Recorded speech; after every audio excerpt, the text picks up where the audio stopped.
Salutations, friends, and welcome to the Stream of Blood, our Tuesday night grab bag show, The Taste of Blood, where we bring you all kinds of games that we've been playing for a while and some new games you haven't seen us play yet. By the way, my name's Jared Logan, and this is a Twitch stream where we play tabletop role-playing games. Tonight, we are bringing you another installment of the Neptune Society. That is our ongoing Gaslight campaign in Call of Cthulhu, 7th edition by Chaosium. Guys, it's been a while since we checked in on the Neptune Society, and tonight we're not even really checking in on the Neptune Society all the way over there in England. No, tonight we're checking in on their American friends, their rival group, the Order of Ancient Wisdom. What has the Order been up to while the Neptune Society members have been running around and saving the world and stopping entire villages full of people from turning into pigs with mixed results?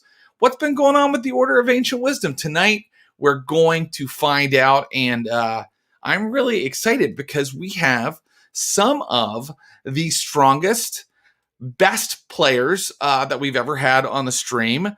We have so much game to get to. I say, let's bring them on out right now. What do you guys say? You can't even, I'm not even going to wait for the chat to answer. I'm just going to bring them out. This man is our resident role player in residence. He is an incredible improviser that you can see with the Improvised Shakespeare Company. He's been on shows like The Good Place. He is a good pal. And he is reprising his role as the rake and ne'er-do-well and musician Orlando ROBICHEAUX. Please welcome Ross Bryant, everybody. Well, how y'all are? Well, hello. Wonderful to see you, Jared. Doing great. Very, very excited to be returning to the 19th century. And, yes. Who doesn't ache for the 19th century? This the is one of the few sanitary conditions, the more blatant and outward racism. Yeah, the frequent use of bone saw and lack of anesthetic. We're moving into the 1870s now, or actually we're at the end of the 1870s for tonight's adventure. We're in 1879, so I haven't done the research, but I think that they're starting to wash their hands, maybe. Yeah, people who advocate hand washing are not being laughed out of the academy and called madmen. A simpler time. I still wouldn't get badly hurt if I were you. I don't quite trust the hospitals in this era. So be careful. Actually, might not be as much of a problem with you. Orlando ROBICHEAUX is he's a pretty sturdy guy. He's survived a lot of adventures so far. Yeah. Mm-hmm. Let's bring in our next player. This guy is the publisher of Paizo, who make the amazing Pathfinder series of role-playing games. They have one of the coolest campaign worlds and some of the best rules and just like product out there. But this man is also the owner of his own esoteric library that he shared with us. If you haven't checked it out, you need to go back and watch our episode. It's on YouTube about Erik Mona's occult library. Oh, I just said his name. Let's bring him in. Playing the Charlatan and Phony, a publisher of occult texts that may or may not actually give you any real occult secrets. Please welcome, the guy's name is Pemberton POLCROSS, the character. Please welcome Erik Mona, everybody. Well, it's good to be once again in your august company, but let's not run down the product just yet. Yes, I'm sorry. I should have always be selling. That's right. I like to put my best face forward. Great to be here again. Thanks so much for the invite. Oh, no, thank you for being here. Oh, yeah. Pemberton POLCROSS, he's had a year since his last adventure. He's gleaned maybe some more occult secrets. I mean, what's he planning on doing with all this sorceress power, do you think?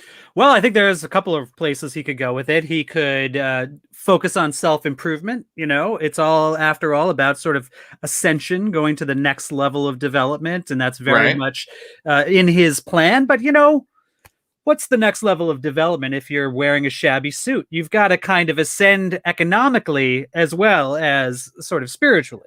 So he's keeping both eyes on both prizes, if you will, and hopefully the two will work forward in tandem.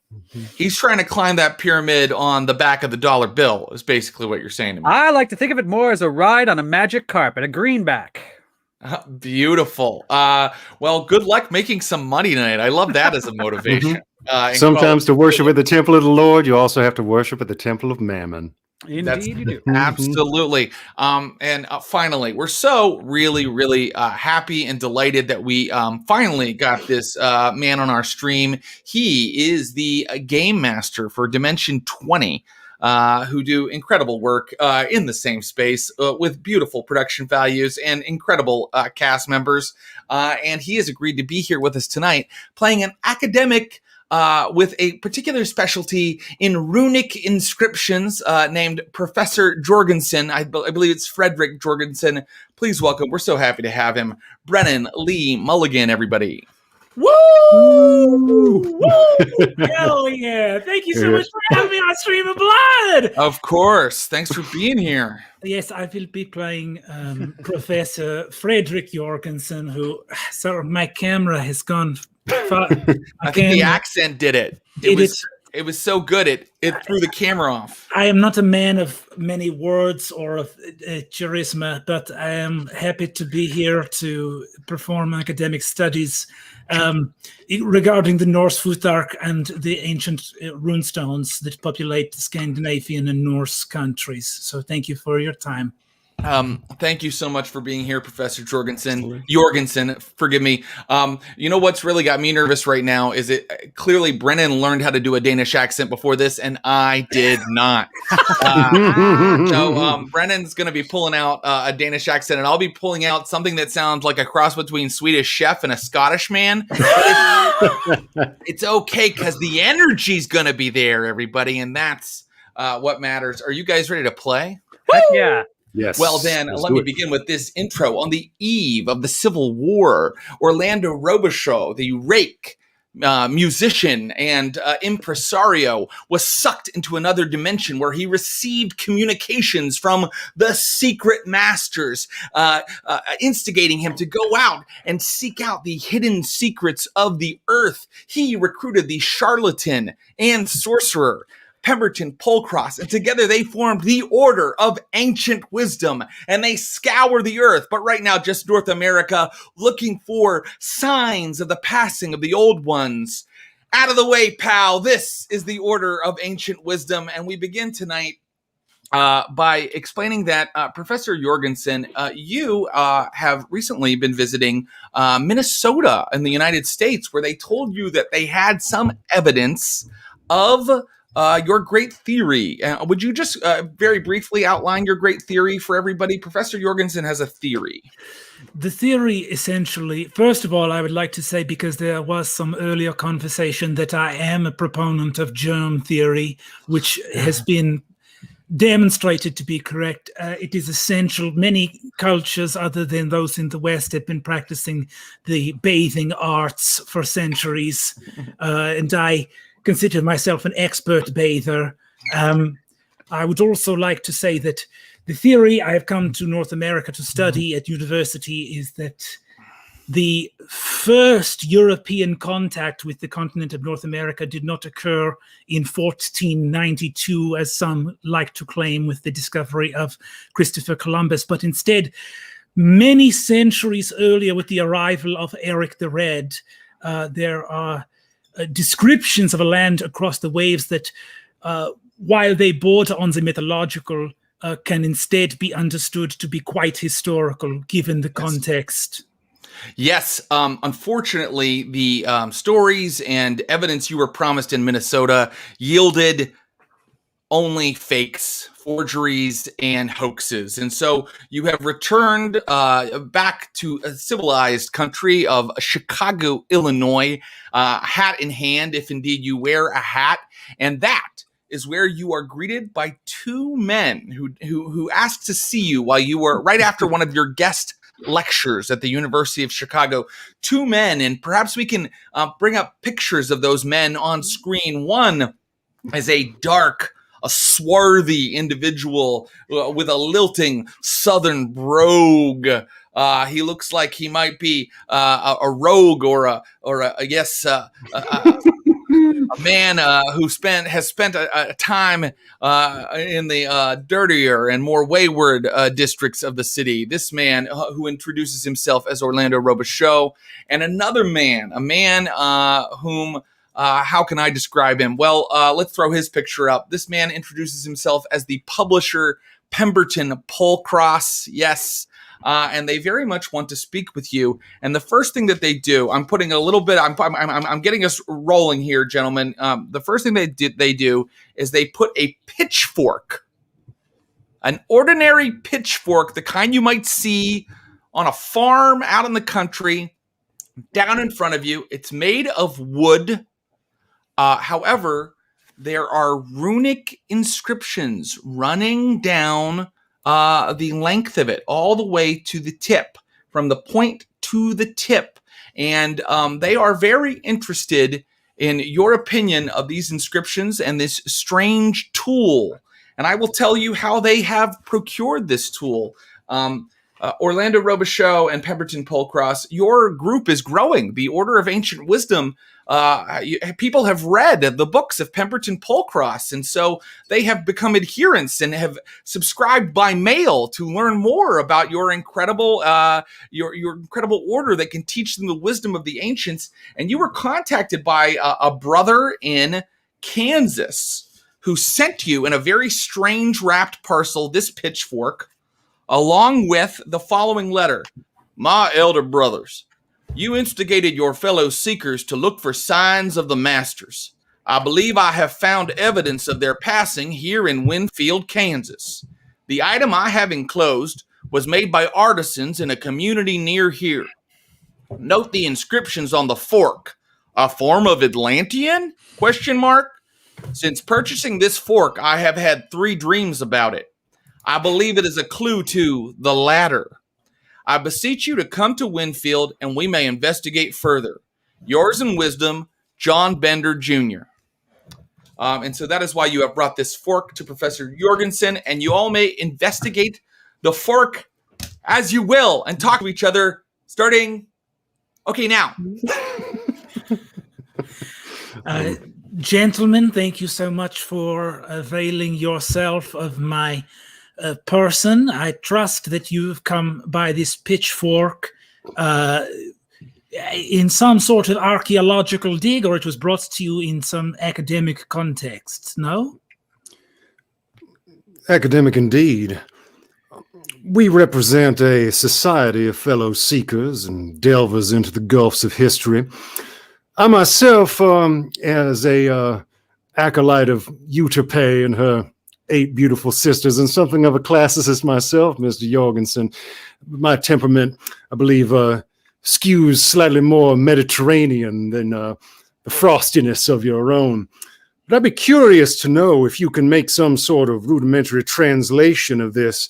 The hempen homespun who sent this pitchfork to us cracked wise that this was a form of Atlantean, but esteemed scholars such as yourself would know that it has a much different origin.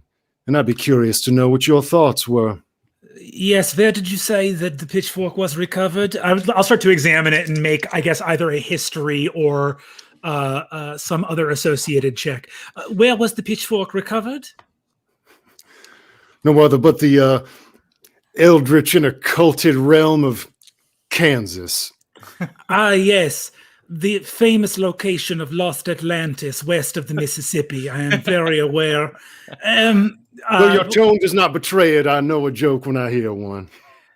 You may make the history check if you'd like, Professor Jorgensen, and I can tell you what it bears, what fruit it bears.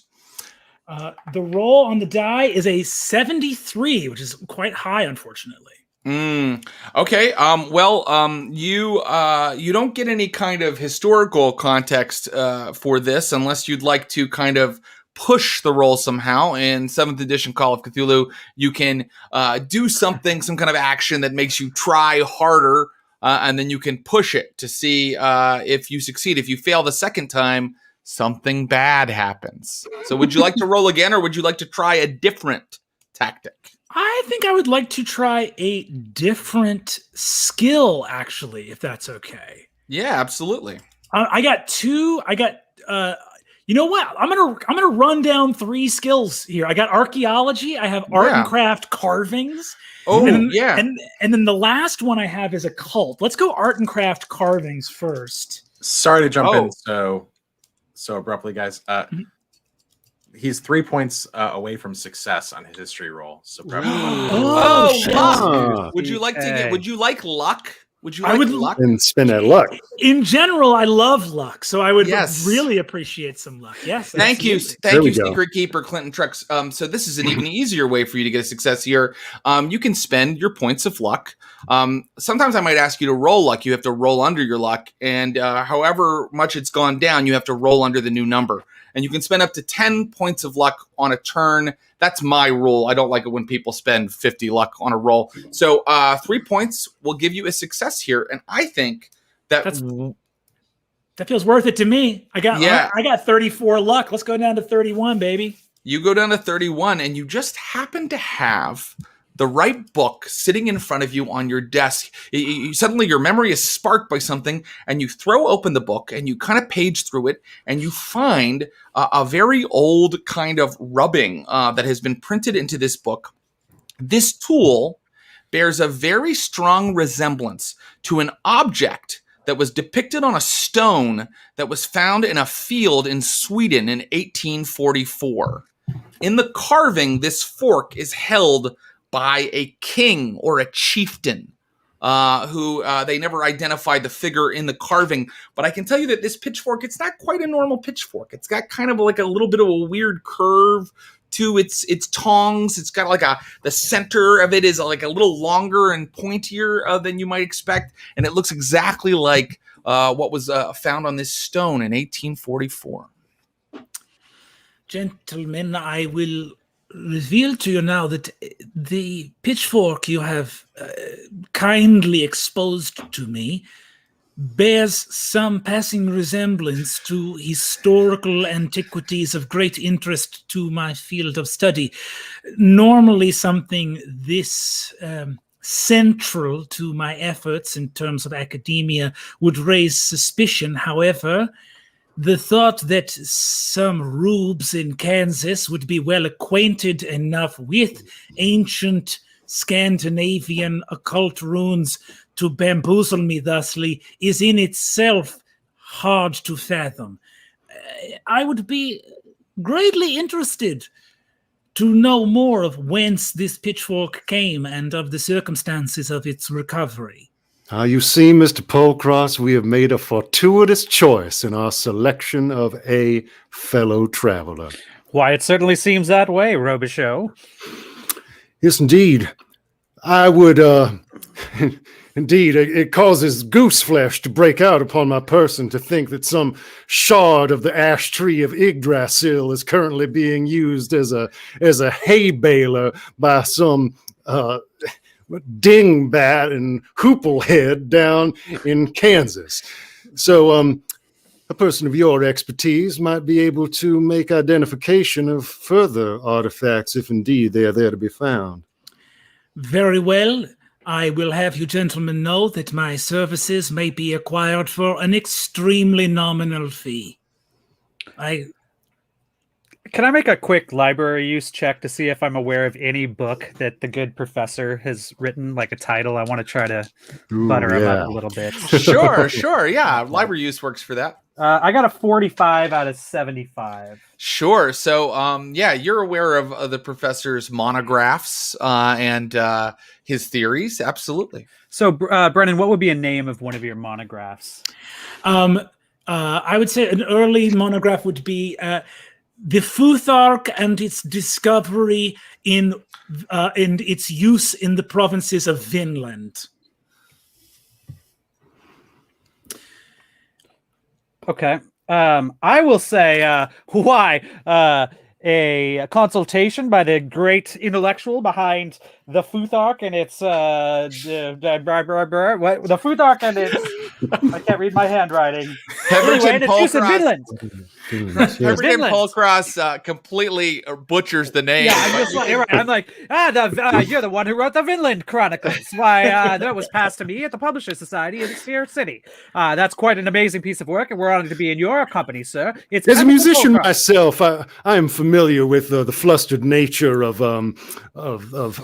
fans, and what you see here, Mr. Jorgensen, is just such that hysteria. Mr. POLCROSS's tongue has become loosed in his mouth in the presence of an academic such as yourself. May I make a library use check to get the 411 on Pemberton POLCROSS? Oh, of course. Yes, you certainly may. Oh, baby, here we go. Oh, 98. That's quite high. The finest occult publishers. Well, this is very funny because it means that Professor Jorgensen, who is very widely read, has never heard of anything that Pemberton POLCROSS has ever published. Surely you're aware of my work at Zanoni Press, Zanoni. We do a wide variety of esoterica, subjects that percolate the mind and loosen the muses, if you will. Oh, very interesting. I must admit that my interaction in the world of retail publishing has been minute at best, but congratulations to you on printing books for the lay people. Well, yes, of course, my clientele is discerning and comes from all manner of walks of life. In fact, I've got a book here right for you, just to give you a sample of the wares, if you will. Here's a copy of my newest book, The Secret Teachings of the Hidden Masters. Secret Teachings of the Hidden Masters. Now, this is the third impression, the popular impression, if you will. I apologize, I cannot provide you with the rare and increasingly in demand second impression of 3,000 copies. Sold through immediately, it did. But this is the popular edition. Now you'll see, and he pushes the book across the table, and it's a thick book, and it's relatively newly published. It's got a beautiful Ouroboros, like a snake devouring its own tail, and it says the name of the book, The Secret Teachings of the Hidden Masters, right across the top, and then in the center of the and then underneath it says People's Popular Edition. And then in the center of the Ouroboros, beautifully illustrated but wildly out of place, there is like a rampaging bear. There's a picture of a bear for some reason on the Popular Edition, but he just slides that over, just beaming with pride. And he's like, these are hard to come by increasingly, sir. Well, your kind gift has been noted, Mr. POLCROSS, and also I cannot help but admire the symbolism, the Ouroboros, the snake devouring its own tail. Indeed, yes. And also a bear. Yes, a bear. But bears, very important. So you can add at least 500 to 600 additional sales simply by putting a bear on your cover. That's why I call it the popular edition. Well, we could spend all day as a trio of learned men discussing serpentine and ursine matters. To the point, would you care to set aside your academic your academic responsibilities for but a week or so to join us in the field? My good Mr. ROBICHEAUX, I am afraid I must decline, for indeed accompanying you to Kansas is directly in line with my academic priorities, so they will not be set to the side at all. May I persuade? Oh, he's saying yes in a Danish way. Okay, great. I'm Herzogging you hard, baby. Orlando's like working up the okay, gonna have to put the okay, yep. Mm-hmm. Yes. So even Orlando ROBICHEAUX was like, oh, I see what you did there. Cut to a bear on a pair of railroad tracks, kind of going by, sniffing some dandelions, and suddenly the Chicago to Kansas comes rumbling down the line. The bear scampers off into the woods, and then a huge steam engine pulls into the station, and we follow Pemberton POLCROSS and Dr. Jorgensen, I assume he's a PhD, and our friend Orlando ROBICHEAUX as they alight into a carriage that will take them the west of the way to the southern end of the newly minted in 1870 or thereabouts, state of Kansas. They will go to the southern end so they can go down to Winfield, the county seat of Cowley County. And on your way in your carriage, you see many houses like this. Just everything sort of looks flat and covered in high grass. And there's a lot of this everywhere. Yes, you're not in Chicago anymore, boys. You're not in the great cities of Europe. You are in the United States in the year 1879. Soon, your coach pulls up dusty hours, many hours later, in the small town of Winfield. And by small, I mean small, gentlemen. There are, of course, residential houses and farms dotted everywhere. Looks like wheat is the main crop here. And as far as the eye can see is swishing brown stalks of wheat, waves and waves of amber grain. And here in Winfield, there is a courthouse. There is a sheriff's office attached to the courthouse. And across from that, across the main square, aka Muddy Road, there is a place called Kelly's Wine Rooms, where you hear a bit of music and a bit of conversation coming out of the doors. Oh, and I apologize, Mr. ROBICHEAUX, Mr. POLCROSS, you agreed to meet your contact, John Bender Jr. at Kelly's Wine Rooms. Very well. I'm going to dust myself off. I have been holding my briefcase in my lap with both hands for the entirety of the carriage ride. Also, I forgot to describe, I have an enormous mustache and absolutely no chin, with very watery blue eyes that look constantly on the verge of tears behind thick glasses, and just the wispiest little widow's peak of brown, wispy, almost translucent brown hair, and then rail thin, and then very... And as this character gets off the carriage, a couple young bucks standing outside of Kelly's Wine Rooms kind of look at each other and kind of no trouble, just a couple looks. They are laughing because they falsely believe I am close to death. Yeah. Now, Mr. Jorgensen, you're at the very peak of vigor. I, for one, would care to get the dust of the trail off my person and perhaps tilt the wrist a time or two at this beguiling alehouse. Yes, perhaps raising a horn in whatever constitutes this town's long haul would give us some cause for brotherhood on this mission that we are about to impart on. I could use a beer. So everybody goes through the saloon doors, and you are met with a place that looks like it was smacked together out of planks maybe yesterday, and not well. Sawdust covers the floor, a scant few tables. It looks like the apartment of a guy who doesn't know how to decorate, if it were also made out of pine. And there is a man pouring whiskey and only whiskey and wine, Kelly's Wine Rooms, at the bar, with a look of sad resignation on his face, and the few locals who were in here kind of eye you. They eye you, and their eyes go wide, like, what the hell has just walked into the bar?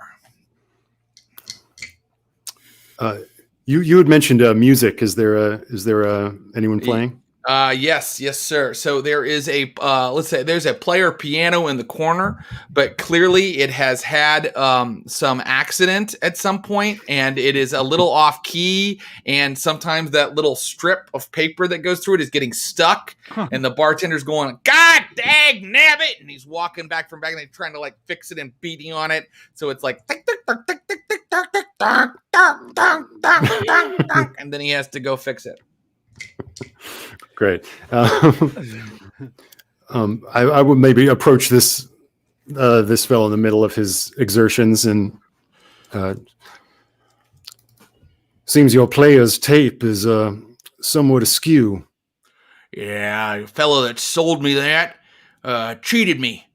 We get a lot We get a lot of carpetbaggers and scallywags up through here. We get them both, north and south, and trying to cheat us country folk. Yeah, we don't like that type of guy around here. No, sirree. Nope. Repellent that these outsiders should come in and attempt to hoodwink honest folks such as yourself. It is repellent, sir.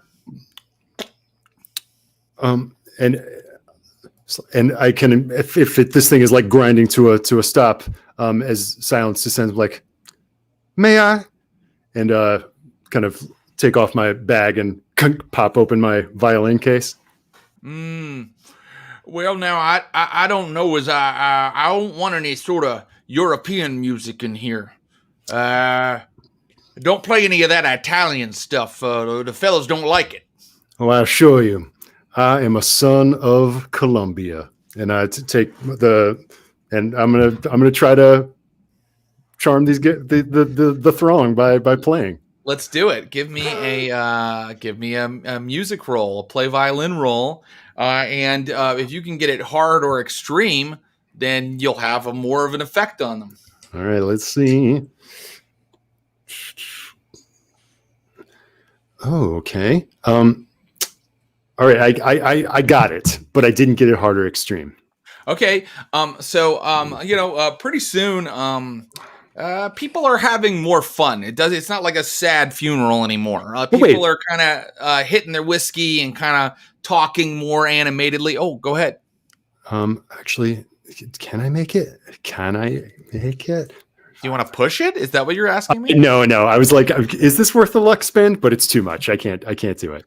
Well, I will say that your attempts to now talk to these men and get information from them would no longer be hard. They have been loosened up a little bit by the boisterous music of Orlando ROBICHEAUX, and even the bartender is kind of like, yeah, that's American music. So as Orlando's getting started with his performance and everything, Pemberton is like, you can tell there's something on his mind. Like he's kind of itching he's sort of filled with nervous energy. And he looks over to the old doctor and he says, well, doctor, alone at last. From one man of letters to the other, it's been a few days. I'm just brimming with excitement. I'm curious what you think. What I think so far of the establishment we have entered? No. What you think of the hidden teachings of the secret masters, my good man? Oh, I assure you, Mr. POLCROSS, my constitution is extremely weak. To even attempt to read on a moving train would evacuate my body faster than I can describe in words. So you've not read it yet. You would be well aware the sound of retching would fill the cabin of our train car, ringing from the metal walls. You would go mad to hear the horrible things I would do to myself if I attempted to ingest the written word on any kind of motorized carriage or vehicle. Well, my words do have a sort of stirring effect on the soul, I like to think, but perhaps Elder for another brother! time.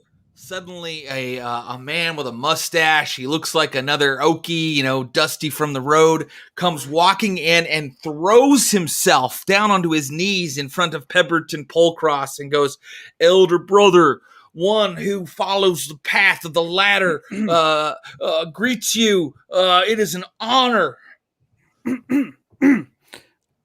Oh, right, it's a secret order. Ascend, my son. Ascend and soak in the glory. Have a seat, my friend. So you got my package. Oh, that must make you John Bender Jr. That's me. John Bender Jr. People may roll a history roll when they meet John Bender Jr. if they like. Oh, that is a very good roll from me. Yeah, I got a 23 out of 40. Ooh. I got a 20 out of 70. Nice. Which is Both of you remember that the American papers for some time had some stories coming out of Kansas about something called the Bloody Benders. some kind of incident where a lot of travelers were killed in North Kansas. So what do you think? It's a fine fork, sir. A fine fork indeed. And we've brought just the expert to discern its secrets. May I introduce you to the exalted Dr. Frederick Jorgensen? Pleased to meet you, Prof. And he shakes your hand way too hard. My delicate fingers. Mr. Bender Jr., it is a pleasure and an honor to meet you. The recovery of this instrument has been a find of the utmost academic importance. Any details you can give? Perhaps we could share a small nosh here at a table and you could describe the circumstances of your discovery. Yeah, I think Byron's got some jerky. And he goes up to the bar and then he slams down deer jerky on the table and starts gnawing on it. Thank you, everyone. That was called I Bought a Rooster. Someone buys Orlando ROBICHEAUX a whiskey, and a couple guys pat him on the back and go, "That was some mighty fine playing, sir." Oh, you flatter, but you have found the way to my heart. And he plops down with the rest of the group. Very well played, Mr. ROBICHEAUX. Our friend, Mr. John Bender Jr., was just about to enlighten us as to the circumstances of the Pitchfork's recovery. Yes, sir. I'm sorry. Yes, Professor. I purchased this item from a man named Lafayson, whom was in town selling several such items, but I'm afraid to admit that I have seemed to have lost track of him, although it is known that he belongs to a community near here, the village of Vigil. So this pitchfork was less a discovery than it was a purchase. Oh, yes, I'm always on the lookout for evidence of the passing of our secret masters, just as my Hierophant, Pemberton POLCROSS, has ordered me to do, your lordship. I mean, your Hierophantship. Well, you can just call me Pemberton here in this company, of course. Remember that you don't need to share all of the secrets of the organization with everyone. They will come to us in time. Mr. Bender Jr., you seem very liberal in your use of your social groups, calling cards, and various phrases of import. Would it be fair to characterize your community as aware of your interest in the occult? My community? You mean Winfield? Do people know that you are looking for arcane and eldritch artifacts? No. Trust me, Doctor. I'm very good at keeping secrets. How many people around the bar are like looking at our table right now? Someone else right at this moment comes up and slaps Orlando on the back and is like, "Well, yeah, you're welcome in Winfield anytime if you can fiddle like that, sir."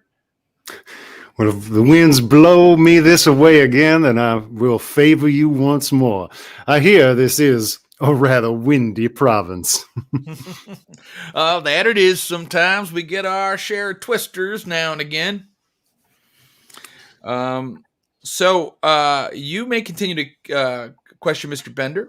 You may question men in the bar, or you could head on to Vigil because he's pretty sure that's where it comes from. The entire town is actually open to your disposal if you'd like to investigate anything there. Let me ask, Orlando. It felt like you were about to launch into something. I might take the fellow who just approached me aside and say, but I must confess I am on something of this is a brief sojourn upon a larger tour. Do you believe that my musical arts would be appreciated in the hamlet of Vigil? Oh, no, sir. No, sir. Do not go down to Vigil. Why, there's people that come down to Vigil and they do not come back. No, sir. Don't head down there, sir. It's a dangerous place and those people are not to be trusted. And Sure. after you mention Vigil to him, he looks kind of nervous, and he goes, well, thanks for the plan. And he exits the bar. Why, Professor Jorgensen, I've been thinking. Your work is vanishingly difficult to find in the United States market. Have you considered any publishing operations that might be aligned with your interests? Perhaps Zanoni Press, Zanoni? With all due respect, Mr. Polcross. Why, thank you. We have arrived at the end of the interaction. You have just thanked me, and I don't believe I have offered a kindness. Oh, no, you said with all due respect, and I appreciate a sign of respect, whether it be big or small. One must not be picky about the type of respect one can claw from academics, of course. Very difficult to please, but you know who's not so difficult to please? The popular reader. The popular reader is looking to learn things, and I think you've got quite a lot to tell. Can I, excuse me, sir, if I may, Hierophant, have you determined what kind of powers this fork might have? At this point, I must interject. Mr. Polcross, you have been referred to as a Hierophant several times. This gentleman has clearly been sold a pitchfork with some Norse runes inscribed into it, and a story is rapidly quilting itself together of dubious and, may I say, very suspect antics. I think I may have come here in mistake. No, I should probably... No, motherfucker. And he takes the pitchfork and he slams it down on the table in front of everybody. He's like, look again. This thing here, I had 3 dreams about it. It's got powers, I'm telling you. This highly impressionable man has called me a motherfucker to my face.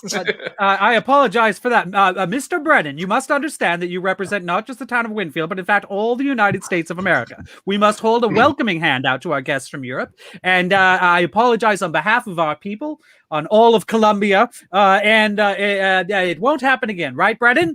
It's Bender, and Bender. Yes, my wisdom. I'm sorry about that, Professor Jorgen.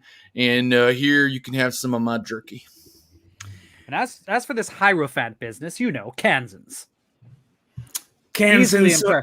Kansans refer to most out-of-towners as Hierophants. No, you see, he just read the secret teachings of the Hidden Masters, and but so looking at the fork again, Dr. Jorgensen, suddenly something perhaps sparks in your mind as you roll yet another one of your many skills. Which one would you like? Would you like carvings? Would you like occult? Would you like history? Which one? Any that you would like. And because you are an expert in runes, you may add a bonus die. A bonus die simply means that the 10s die, you roll 2 of those and take the better of the 2. Ooh, Doctor. Let's find out. That's going to be a 13 on a history check, which is going to be 13 on a history check is my smallest number is a 14. Ooh. Okay, great. So you go into you look at history again, and you try to kind of get the pedigree of the runes, and you realize looking closely that these are perfectly carved runes of the younger Futhark, specifically Roke runes. Very few people in the world could probably identify them, let alone carve them with this much skill. So whoever these people are that made this pitchfork, and by the way, it looks like it was maybe manufactured or carved a couple months ago. It looks that new. But whoever did this is evidently someone here in the middle of Kansas who is an expert on these runes like you are. My God. This is incredible. These runes are an exact match for the Roke Futhark, the Roke Runestones. You have translated them as well, my friend, because you got an extreme roll. I'm going to mutter the translation aloud as I read it off of the pitchfork. Always a good idea in this game.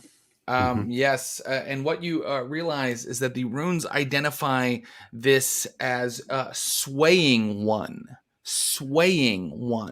which is a reference to something, and perhaps with another roll you could determine what it is a reference to. I would like to make that roll to determine what it is a reference to. That is a 19. Damn. That is a 19, which for occult just gets under my 25 occult. Swaying one. That's excellent. A swaying one is a reference to Gungnir, Odin's fabled spear from Norse mythology.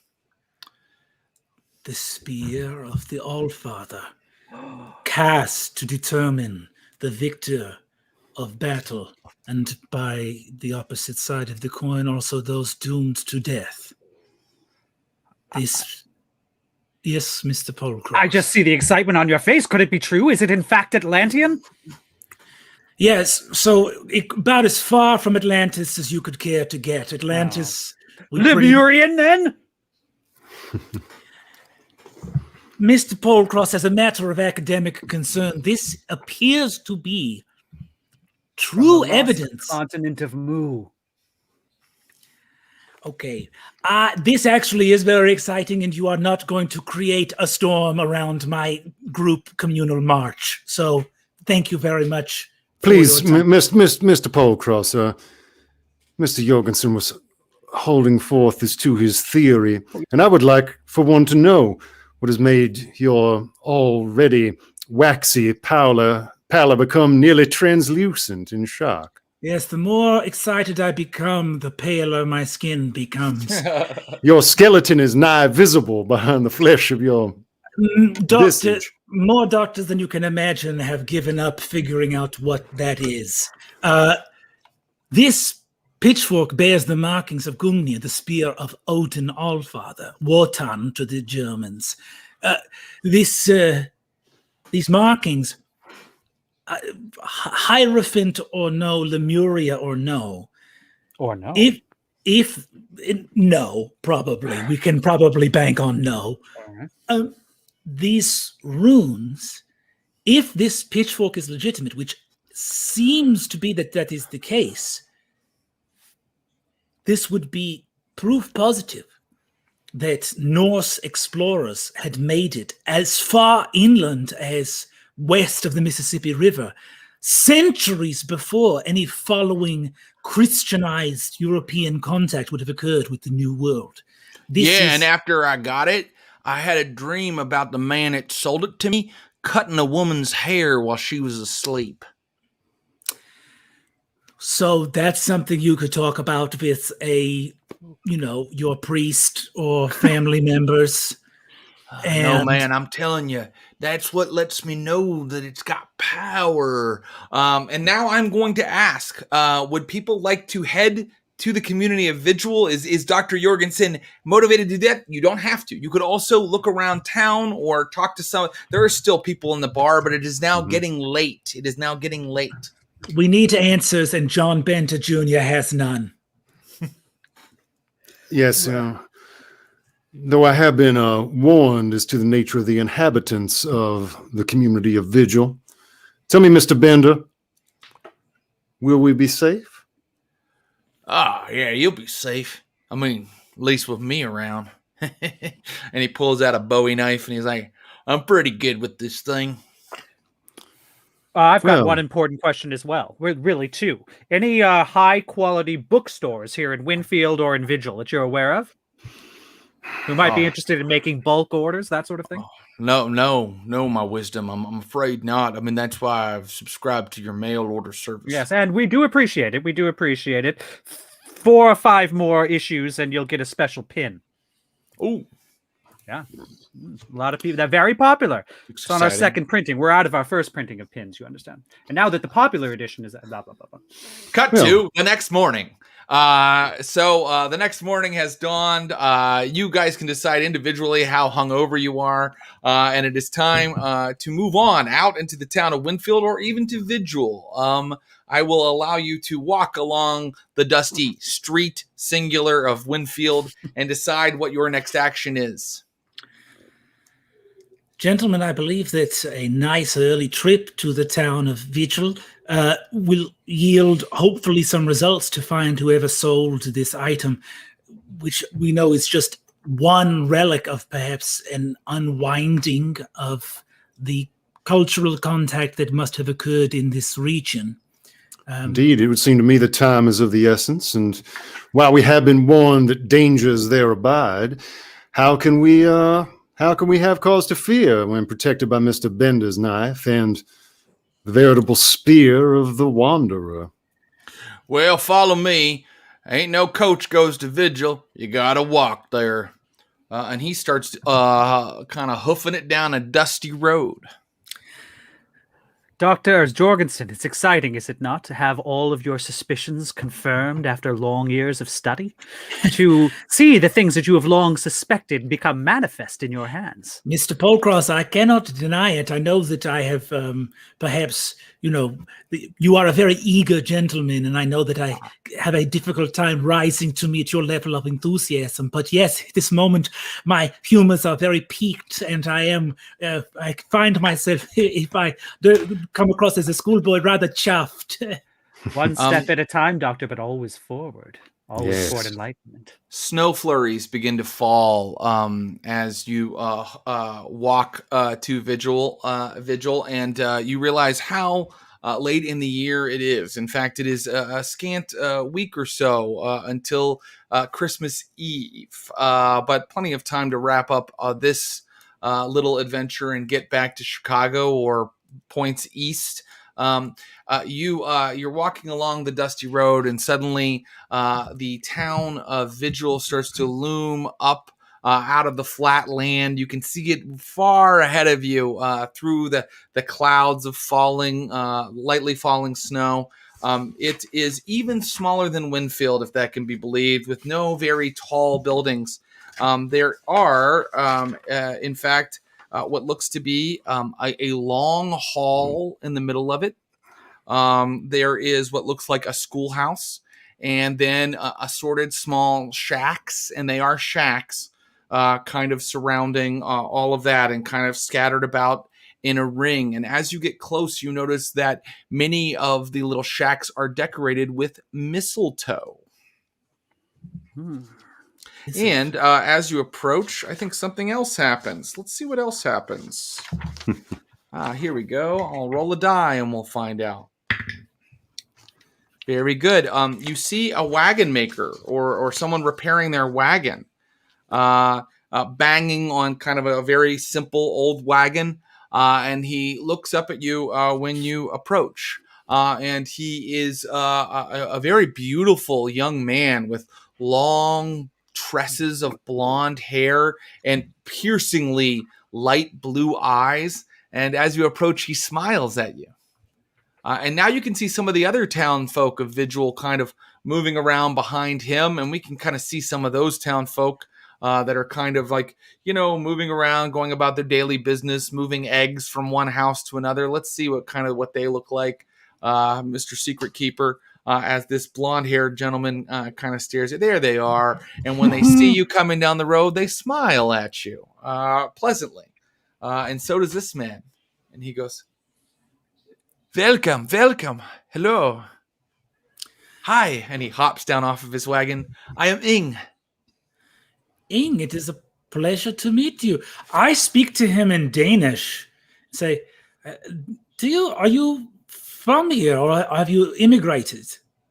He immediately speaks back to you in Danish and says, we have been recently arrived in the Americas. We came all the way from Denmark. Our journey started 3 years ago when we arrived here a year ago. Well, it is a great pleasure to meet a Dane out here far in the fields. And I turn to ROBICHEAUX and POLCROSS and say, wonder of wonders, one of my fellow countrymen is here in the town of Vigil. How extraordinary. This is so lovely to have you here, our lost brother. Hello. And he gives you a big hug. I turn to ROBICHEAUX and I say, what a magical world. Yeah, physical contact. Splendid. And yes, indeed, Mr. Ing. Perhaps you would like to guide us into your little Copenhagen on the prairie. Oh, yes. And he shakes your hand, Orlando Robichaud. And when he shakes your hand... Okay, yeah, he's like, oh, very nice to meet you. And then he says, oh, yes. Yes, and he hugs Pemberton Polcross, and he's like, yes, we will do business later, yes? Sure. There's always a dollar to be made pretty much everywhere. Bender is sitting there holding the pitchfork, and Ing looks over at it, and he goes, oh, I see what you have there. Yes, Yorman, our village elder would love to see that. He's in the long hall there in the center of town. The long hall in the center of town. Must we go and make our fealty known to the Thane? Yes, you should. Oh, I was doing... Okay, yeah, let's do it. You should do that, yeah. Okay.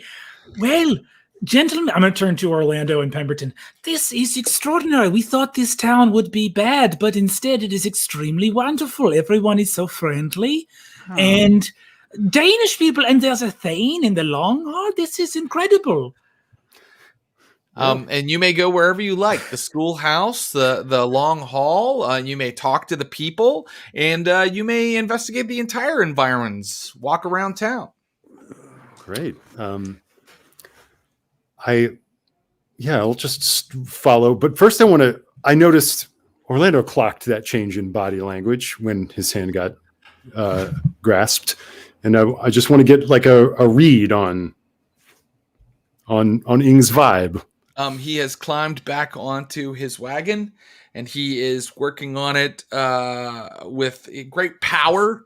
And the vibe you get from him is he's sort of beautiful. Like his muscles just ripple as he kind of like puts this wagon back together single-handedly. I would almost describe him as beatific in his kind of smile and cheeriness.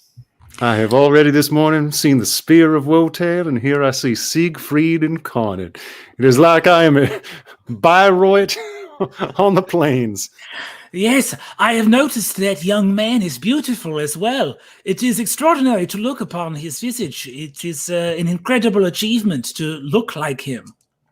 An old man is now coming over to you. Little kids are leading him along, and one in particular seems to be like his son or something who's sticking close to him, a cute little guy. And this older man comes up to you, and you see he's got one eye closed, and he says, welcome to our village, yes.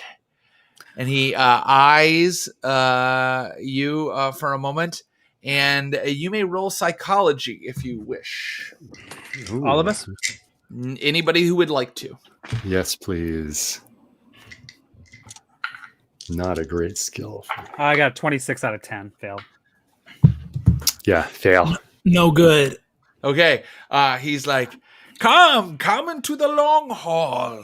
Warm yourself. It's getting a little frosty out here. Join us.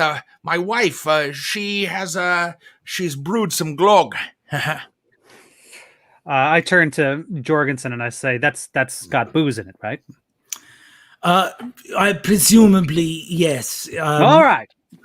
Orlando turns and is like, it is red wine mixed with brandy, sometimes 2 bottles, star anise, blanched almonds, golden rays, and he's just running down like... Oh, Orlando, you always prove that not all occult and exciting knowledge is esoteric. Are you agreeing to go into his long hall with him? Yes, I would love to. As we walk there, I would like to point out to my companions, I'll point at the mistletoe we see up and be like, this town appears to be those with a great appreciation of the old stories and the history. Mistletoe is, of course, the one answer that the Lady Frigga forgot to receive.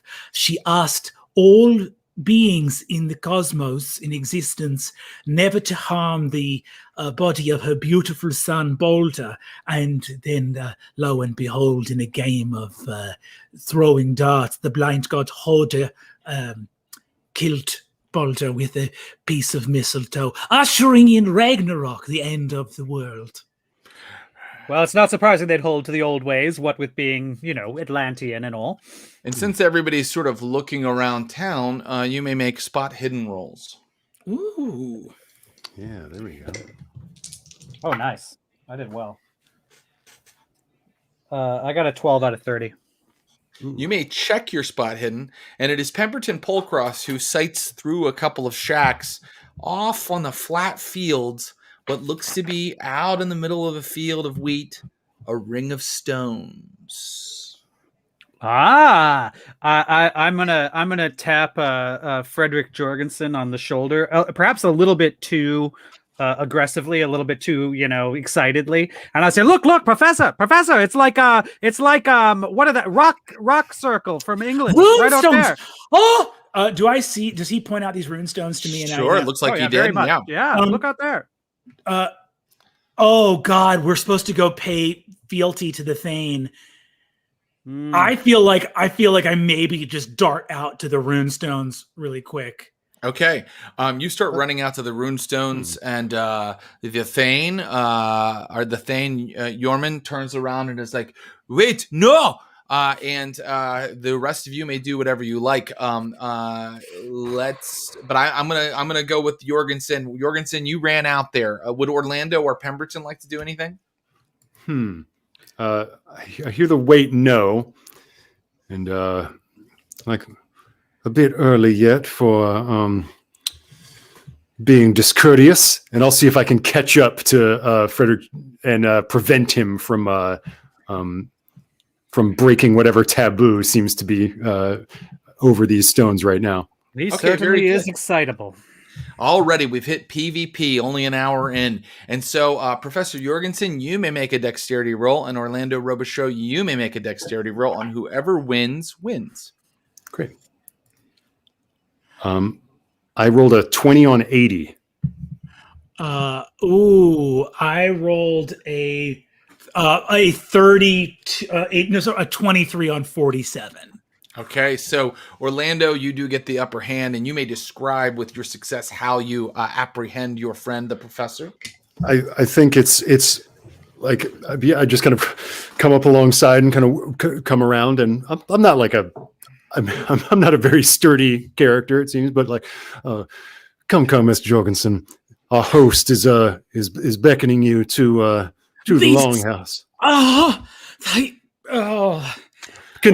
may be considered old-fashioned. The old man is yelling after you, and he's like, "This is a sacred place.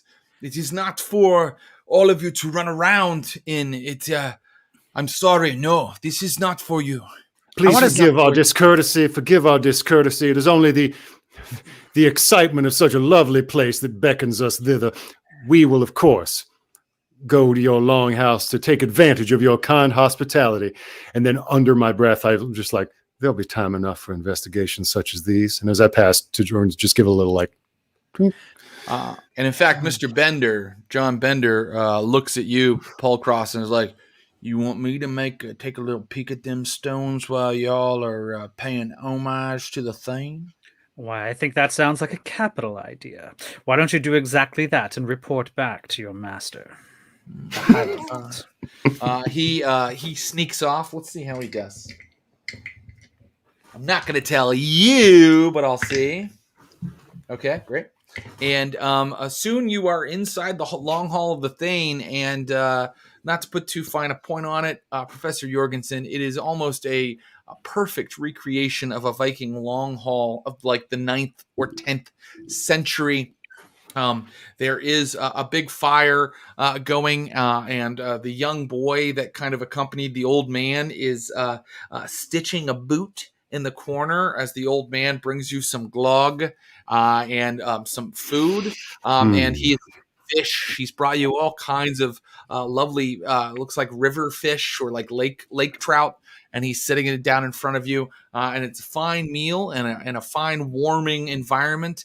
And he sits down in front of you and he says, "Now, how can I get you to give me back that?" And he points at the pitchfork. Oh, I beg your pardon. What was your name once again, Mr. Yorman? I'm Yorman. Mr. I am the father of this village. I take care of its members, and that was stolen from us. Ah, understandable. Well, the artifact is certainly not ours to keep, but may be of antiquarian and academic importance. We would be more than happy to help you ascertain the approximate value of this from that academic standpoint, Mr. Yeoman. May I ask as to the nature of Many words. He speaks to you in Danish, and he's like, "Quit using the words of the Southerners to try to weave lies." And then he says in English, "Very well, we will trade. We will trade. Yes, this is fair." And he goes back and he pulls out a big scythe. And it is beautifully smithed, beautiful craftsmanship. And you can see that it too has some runes carved right into the metal of the blade. And he puts it down in front of Pemberton POLCROSS. And he's like, "This, you want this, yes?"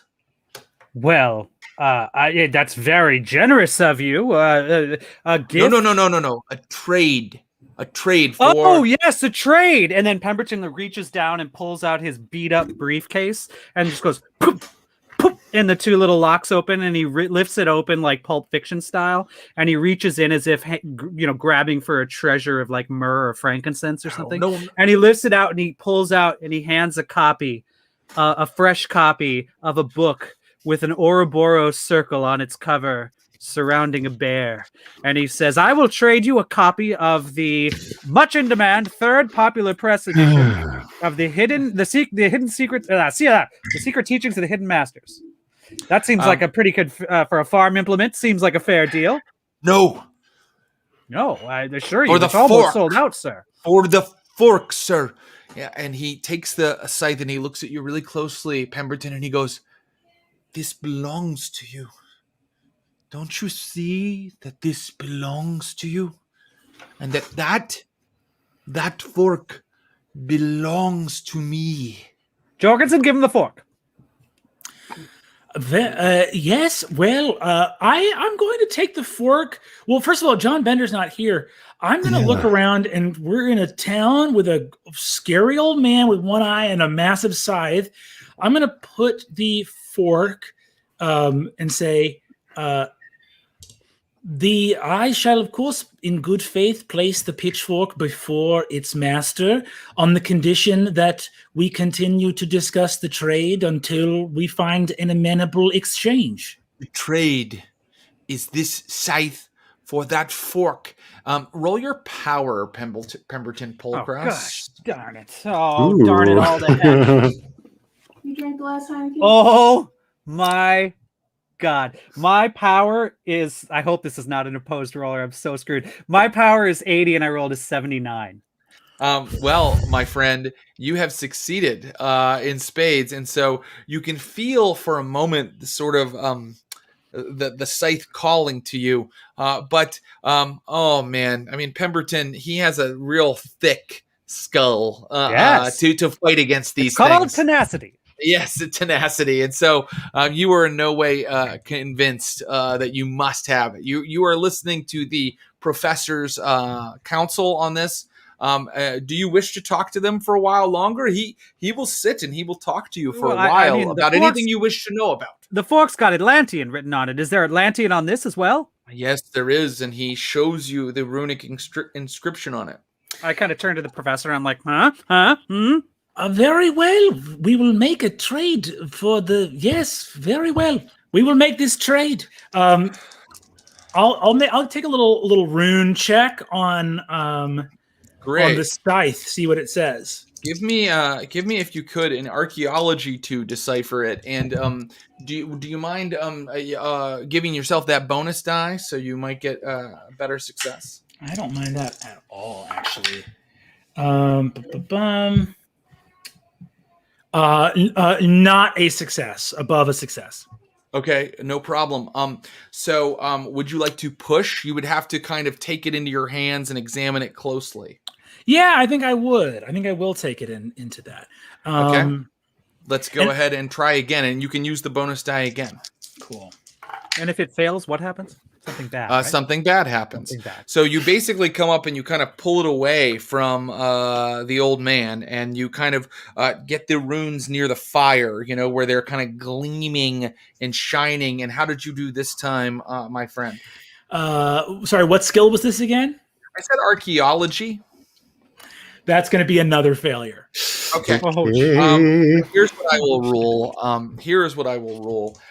When you get the scythe near the fire, suddenly the runes sort of light up, and you are suddenly burned to the tune of 3 damage, Professor Jorgensen, as suddenly the scythe alights with flame, almost magically. You didn't put it down in the fire. It wasn't so close that it should instantly heat up. It just sort of like explodes into flame, and in that moment you can read the runes on the side of the scythe, and they read Muspel, the fiery realm of fiery creatures in a Norse myth.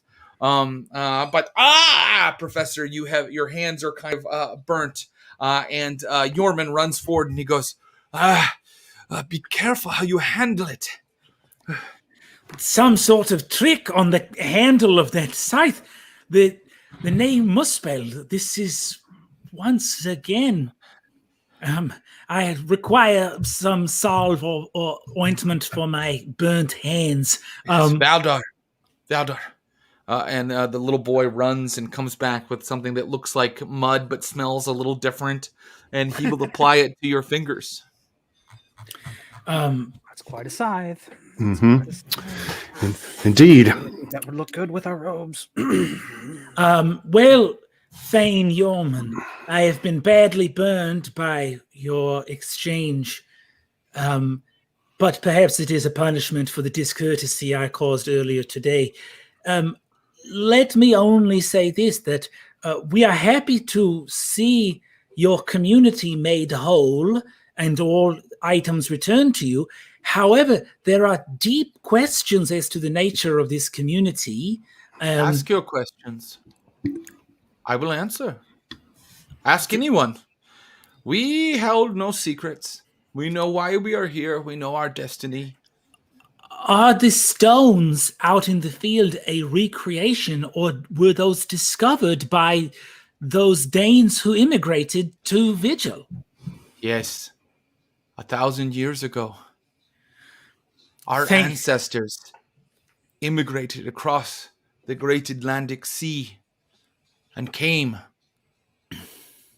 to Greenland and then to the eastern coast of America and then traveled here because they knew this is where the bridge of Bifrost touched the earth. And they engaged in a great battle with the serpent Jormungand. And they were victorious, although they had to sacrifice their lives. Those few that survived, and the men that lived here before, the native men, built that circle to commemorate that great battle. Holy shit. We have long prophesied in our village in Denmark that when the wheel of years turned round to the right time, we of our village must make the same journey. There were some that didn't believe, some that thought that the old stories were false. They were killed in the winter that destroyed our village in Denmark. A year later, we got in to the hold of boats. Half of our number died of the flux on the winter traveling over here. finally, we arrived in your Boston. We prepared ourselves for the long journey here to Kansas.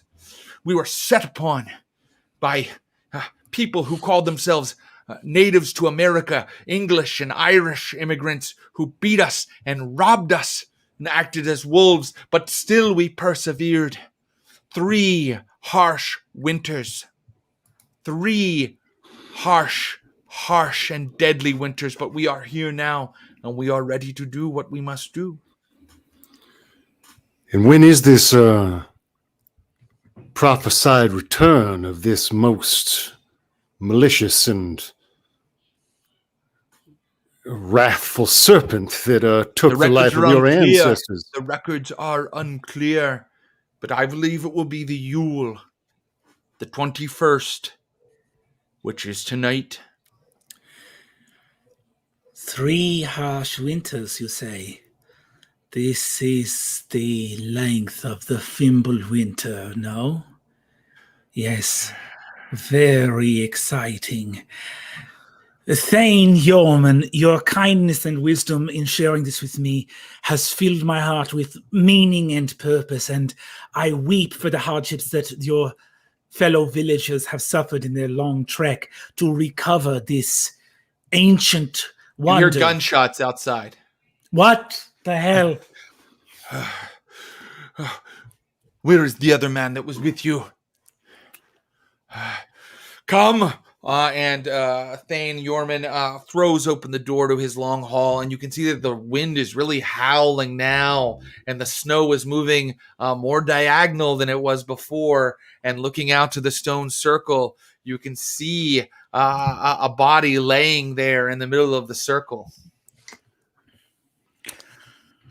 Oh dear, Mr. Bender Jr. What could have ever possessed him to take out such a chance as that? What a fool! I told you, no one was to enter the sacred circle. I warned you. Someone should have told Mr. Bender. I assure you, he did not go there at our command. This man is a local fool. Yes. You may attempt to lie using some sort of roll to deceive. Fast talk, Mr. Polcross, I think. I'll just step forward. I know when I'm at bat, so to speak, and I'll just be like, well, let me explain. We've only just met this man. We don't know him from Adam. I got a 69 out of 65. I'd like to use 4 points of luck, if I might. You may, and he just your tells are on the side where his eye is missing, and so your twitch or your kind of like quick glance, he misses it because he's not quite he doesn't have quite 20/20, and so he believes you, and he's like, very well. But you do notice, yeah, he did it. You do notice that he is now holding the pitchfork. As you all rushed out, nobody said that they were definitely grasping it. And perhaps now, perhaps our friend POLCROSS now has the scythe in his hand, and you didn't even quite realize it until you were kind of, weaving your kind of story for him. So he's got the fork, and I've got the pitchfork. Or I'm sorry, I've got the scythe. Yes, and he's like, blood has been spilled in the circle. And he goes running out to the circle. Follow. Let's follow. Yes. When you get there, when you get closer, a man sort of greets Yorman, but then lifts a rifle toward you. And this man has long, flowing, like braided beard, and he's just like all like wiry muscle and hastily sewn together clothes. He looks like Daniel Boone meets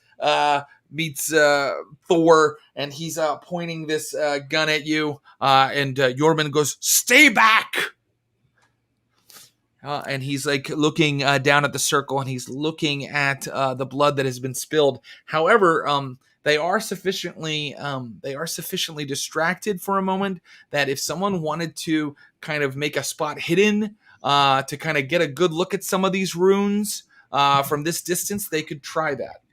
Oh, I'll be reading them runes, baby. Read them runes. Is the runes. this so spot hidden is what I'm doing, right? You could try a spot hidden, or actually, I think with your expertise, if you'd like to roll just like your archaeology or your art craft carvings and add that bonus die, because these are the kind of runes you're an expert in. I'd like to maybe say that in this hubbub, Orlando would like to break off and move into the village while everyone is gathering over by the stones. Very good. Give me a stealth roll. Great. Ooh, Doctor.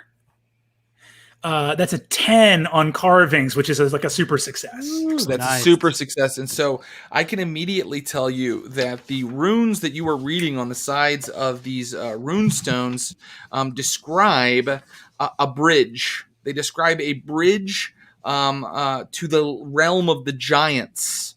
In fact, you see that they are also sort of a ward to keep the bridge closed and locked.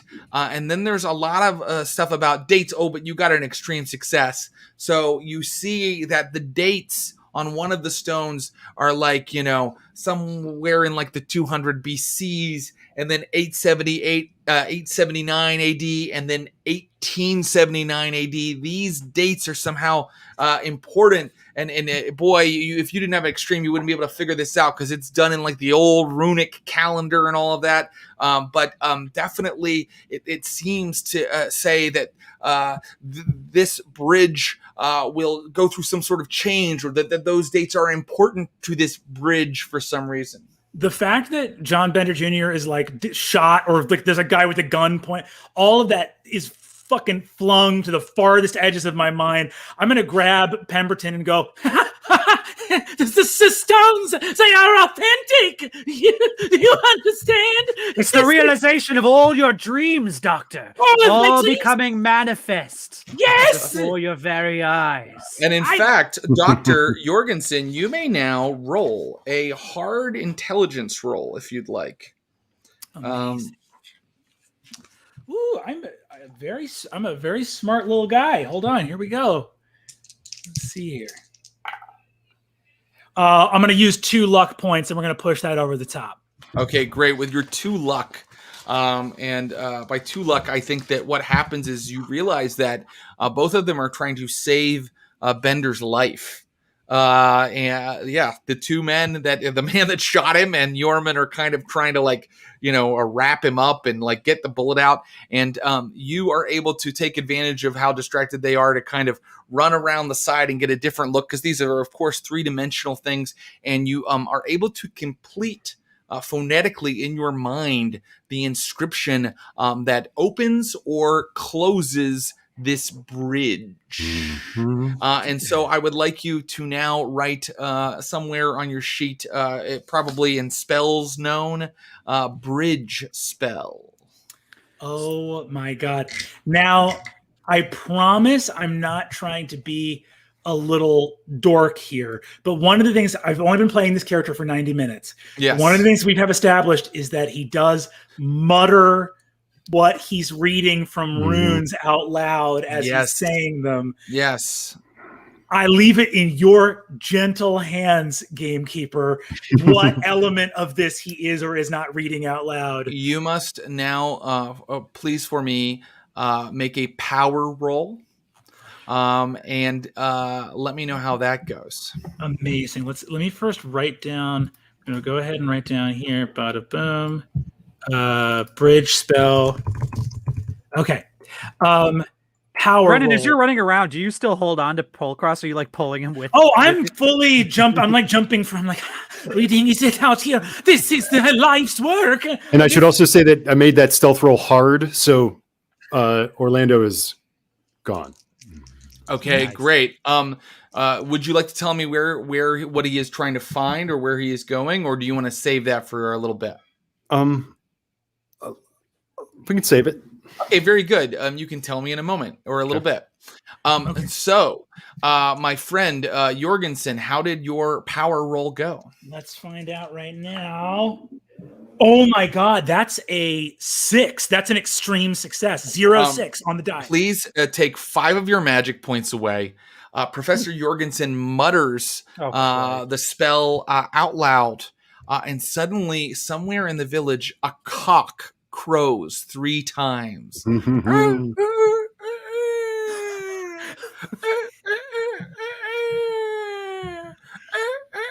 And then the storm picks up so that everybody's clothes are kind of like being battered around. Any loose papers go flying. Suddenly, Yorman looks up from the bloody bender and he says, it is time! It is time! And high above the stone circle, a big white space opens up.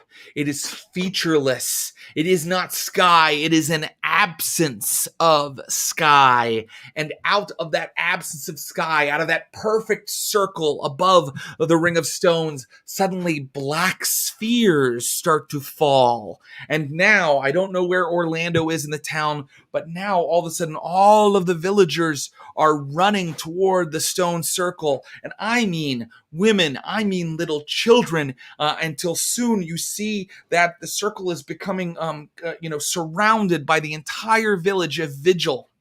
And Ing comes forward, and so does a man who has only one hand. His other hand is lopped off, and he's carrying some sort of like lasso or rope with him. And another man like Ing, with long, flowing blonde locks with a carpenter's hammer kind of walks forward, and they're all approaching as these black spheres descend. Oh, and by the way, that's going to require a sanity roll for Dr. Jorgensen and Pemberton. Yeah, that's going to happen.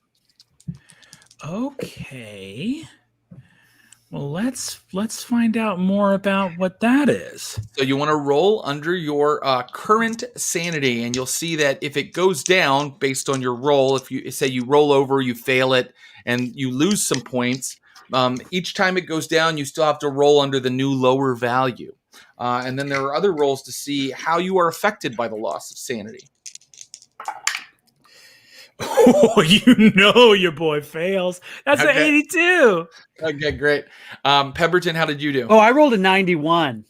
Okay. So I'm looking up at the sky, and I just like... Pemberton POLCROSS, you have lost 1 point of sanity. Of course. Yeah. So and Professor Jorgensen, you have lost 4 points of sanity. Not enough to activate a possible temporary insanity. You need to lose 5 or more in a turn to be in danger of temporary insanity. And so you guys see this and you are terrified and surprised, but you are not, necessarily you're not thrown into a catatonia or gibbering in any way. And so these spheres are descending. And what would everybody like to do? Everything up until this point, I think all of the occult shit has gone over my head. So I'm looking at these black spheres and I just come like, is this a twister? This is a twister, yes?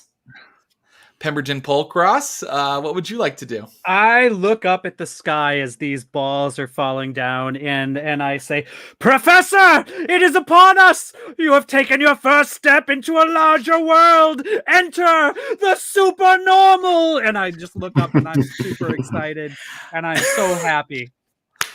It's happening again! Okay. The spheres land, and as the spheres land, they start to kind of unroll, and you see that they are these like iridescent masses of mouths and eyes that were just in a kind of a black spherical form at first, and they sort of start to unravel, and all the mouths are moving and talking, and the eyeballs are kind of like opening and closing, and I'm afraid because nobody ran, you have to make another sanity roll. I apologize. Yeah, I made it. Oh, very good. I think even if you make it on these, there is a bit of a problem. How about you, Professor Jorgensen? At first I thought I got a 29, but I didn't. I got a 92. Ooh, okay, great. So that ain't good. Let's see how much sanity you lose. Wait, where's my book? Okay. So You lose, I think, just one, my friend Pemberton Polcross. Yeah. Okay. Great. And yes. Forgive me. Here we go. And you, my friend, lose. Oh God. I was wrong about that, Pemberton Polcross. Oh, you okay. lose. Actually, you do lose one because I just rolled a 1. Lucky. It's the And luck you, of the masters, my friend. Professor Jorgensen, you lose 5, and that means you must now make an intelligence roll. And you want to fail this intelligence roll because if you succeed at it, you will realize that what you are looking at is real. There is no way to rationalize it, and Professor Jorgensen will go temporarily insane. Now, here's the bad news, gang. I've got a healthy 80 intelligence. Yeah, that's going to hurt you. Yep, that's true. That's not going to be good. We want to get over 80 right now. Game's tough on Smarties.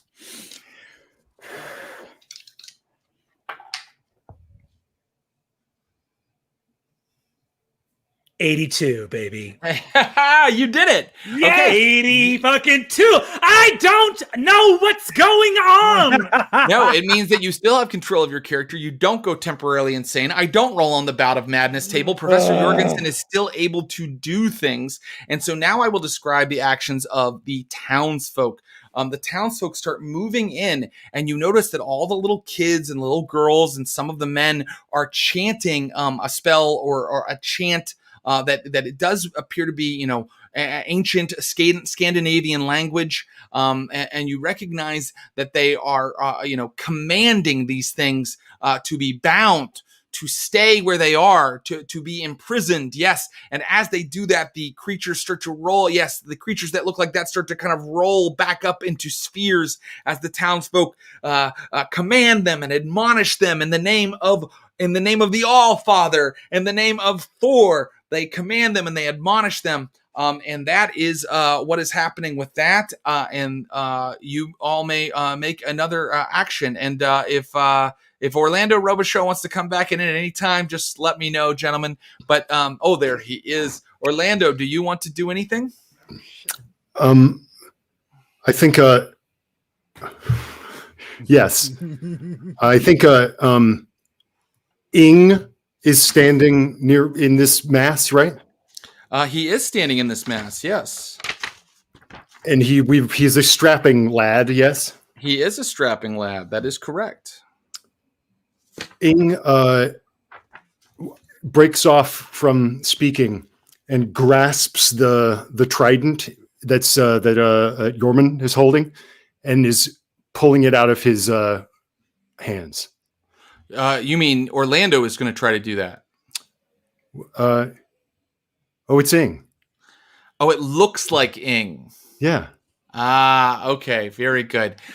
So a man that looks exactly like Ing steps forward and grabs our friend Yorman's trident, and Yorman immediately screams, "Ah!" Well, actually, why doesn't you give me just a strength roll? A strength roll versus our friend Yorman before I do anything else. That would be fair. Great. And this, I make it under. By how much?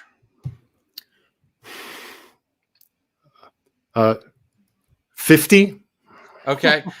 He makes it under by like 30. So you win, and you rip the pitchfork out of his hand, and he goes, "You cannot fool me! I know your true face, Fenrir! I will pierce you with Gungnir!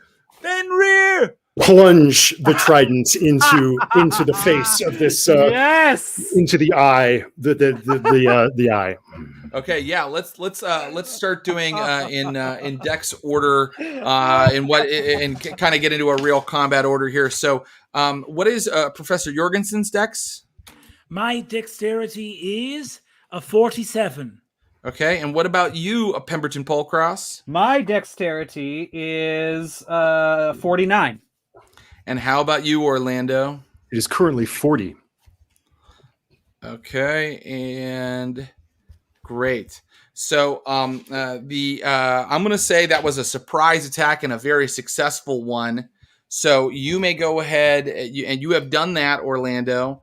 and then we're going to go to the top of the order with the other Aesir, or I'm sorry, the other men of the town who just start running in, and you can see that like one of them is like wrapping his lasso around a really huge one of these like spherical creatures and like shouting at it, and others are like kind of like fighting them and like stabbing them with their carpenter's hammers and their but you have the pitchfork in your hand, and it is Pemberton Polcross's turn.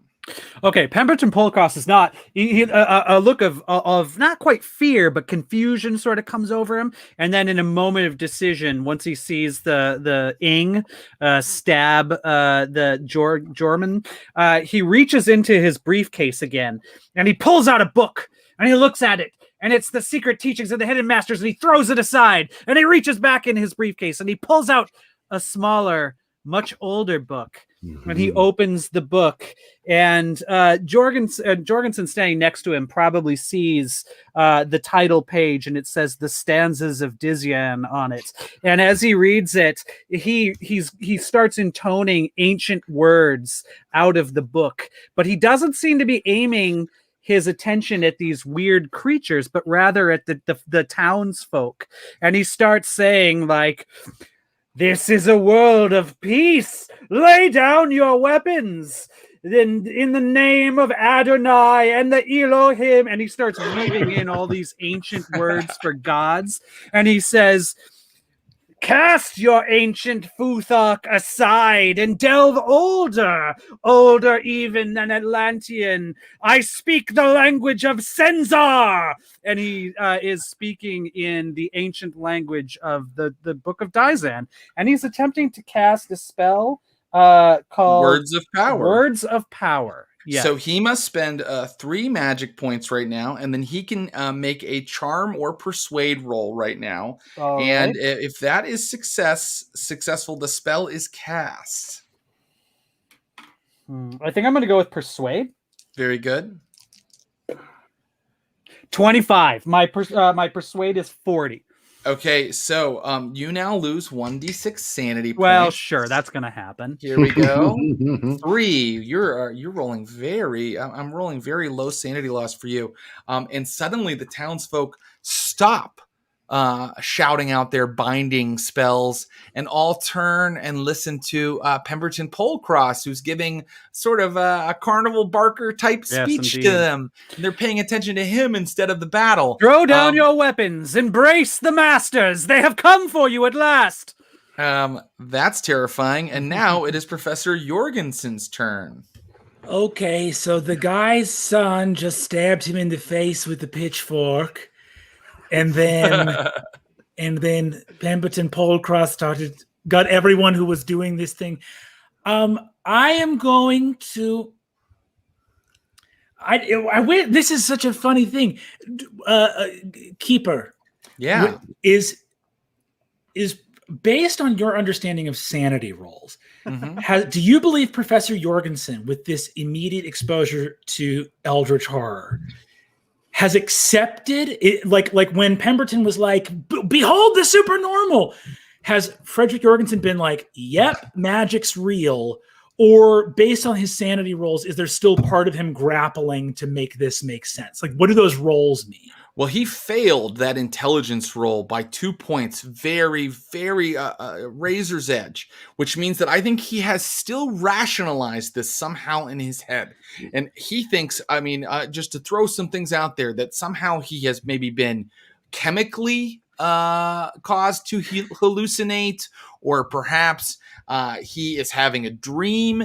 Any rationalization that you think that the professor would make, he can make right now. But more importantly, he has freedom of action right now. He can do something to change what's happening or to simply save himself.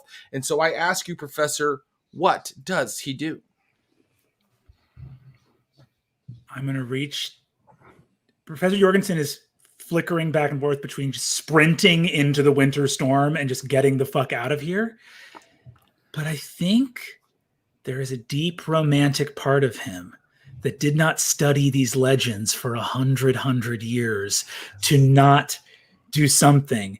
You said that he knew a bridge spell. He clearly said the one that opens it. Can he say the words that closes it? If he can make a hard power roll. Okay. Last time it was just a regular power roll, and he critted it. This time he needs to give me a hard power roll, which means half of his power. Copy that. Is this something related to the runes that I've read that would allow me to use my specialty or my expertise here? I'm going to say that interpreting the runes, translating them, knowing things about their history, you get a bonus die.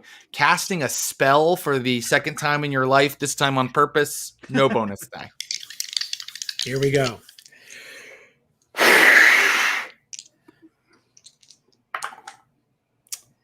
Don't do it. 43. Okay. Would he like to push? Yes, he would. Oh shit. Okay, so to do this, he must spend this round running up to the runestones and kind of examining them again. So he has to run into danger. Do you accept that consequence? I accept that consequence. Very good. Okay, so you run into danger, and now you are around these horrible, amorphous, black tar-like monsters that are now reaching out and grasping the townsfolk, who are happily watching and laughing and clapping for Pemberton POLCROSS as they are kind of grasped and engulfed by these things and swallowed. Embrace your fate, even as your masters embrace you and take you to the realms beyond. And it is the destiny of your race. I will now ask Orlando ROBICHEAUX to do two things for me. I forgot to have you I'm going to allow you to hit automatically. I feel like that was such a cool ambush. I'm not going to make you roll for that. I do want you to roll damage to see how badly you've hurt Jorman with his own spear. He was able to yell at you, so he's not dead. But let's see how many hit points he has left. So the damage on the spear would be 1d6 plus your damage bonus. Okay. 1d6 plus 1d4. 7. 7. Okay. So now he needs to make a Constitution roll, which he instantly succeeds at. And I've got to tell you something, that when you use this spear to like stab him, the power of the spear kind of arcs through it, and for a second, your visage that you've brought on of Ing is broken, and for a second you float back into Orlando for a second, and then your true form is suddenly revealed by using the spear like this, and you all see Orlando ROBICHEAUX burst into what Orlando ROBICHEAUX truly is, and the whole time, Jorman, even though you've got his spear like in his side, like pinning him to the ground, he's spitting at you and threatening you in Danish that you don't understand. But it sounds like he thinks he's going to kill you, even though it doesn't look like things are on his side. And that is when it is time. You can take another action because that already happened where you stabbed him. So what would you like to do now? And was that just a flash, or have I remained? No, I think that you're kind of accustomed shape. As long as you're touching the spear and using it, it is kind of unraveling you. And he just keeps calling you Fenrir and saying, "You wolf in a man's skin, Fenrir. I see you, Fenrir." And even though it's just this like coiling and uncoiling, like grasping mass of viscera and violet tentacles and like eye stalks receding and going back, like I'm still in like Ing's voice. It's like, "You apes were not made to wield such power. It is a mockery." And I just like keep putting my weight into the spear. Very well. Go ahead and roll your damage again. 6. 6 indeedy do. So 6. That is going to be let's see, 7 then 6, right? Okay. Let me give him another Constitution roll. This guy's very hardy. And he succeeds at that as well. And so you can tell he's just like on the last edge of life, but he's like, "No, this is not how it happens. I stab you. But that is when something much larger starts to come out of the sky above you, unspooling and unraveling itself. And you hear the man with the carpenter's hammer, who apparently isn't as affected by Pemberton Polcross's speech, look up and go, Jorgensen, fight me! And suddenly this sort of unravels into the square. And I need sanity rolls from Pemberton, from everybody. Although we have we've now revealed, Brennan, that you unfortunately accidentally joined the bad guys organization, our Legion of Doom, in the Neptune Society storyline, and they're the bad ones, not the good guys. So our friend Orlando probably doesn't have to roll, but Pemberton and Jorgensen do. I got an 88, so I failed. Very good. Rolling under the new sanity, correct? Mm-hmm. Oh, that doesn't happen. That's a 90. Okay, It here is we truly go. terrifying. Find out what happens to you. Oh boy, this ain't going to be good, guys. It's going to be bad. It's not going to be good. Here we go. I'm sad that I have to do this to you. Okay, I'm taking out a D20. And Pemberton Polcross, you lose 16 sanity. Oh my god. Okay. Is that more than 1/5 of your sanity? I have 42 right now. Professor Jorgensen, you lose 8 sanity on seeing this thing. And I'm going to ask you for that intelligence roll again. 1, 2, 3, 4, 5, 6, 7, 8. Ooh, and we're gonna roll intelligence again. Hachi Machi. Against all odds, a 93, gang. That is amazing. That's amazing. And I love it. I refuse to comprehend. You cannot force me. The Aesir are with you tonight. Pemberton Polcross, how did your intelligence roll go? Did you make I one? didn't do it yet. Let me try that. I want to fail this thing, right? Oops. You want to fail it if you want to keep acting. I got a 25. So you succeeded. Yes. And so I can now roll on this lovely About of Madness table for you. Oh, good. And we will find out what the effect has been on Pemberton Polcross in this moment. And a 2, psychosomatic disability. The investigator suffers psychosomatic blindness, deafness, or loss of the use of a limb or limb for 1d10 rounds. No, Pemberton Polcross, the book's wrong. You lose the use of your voice.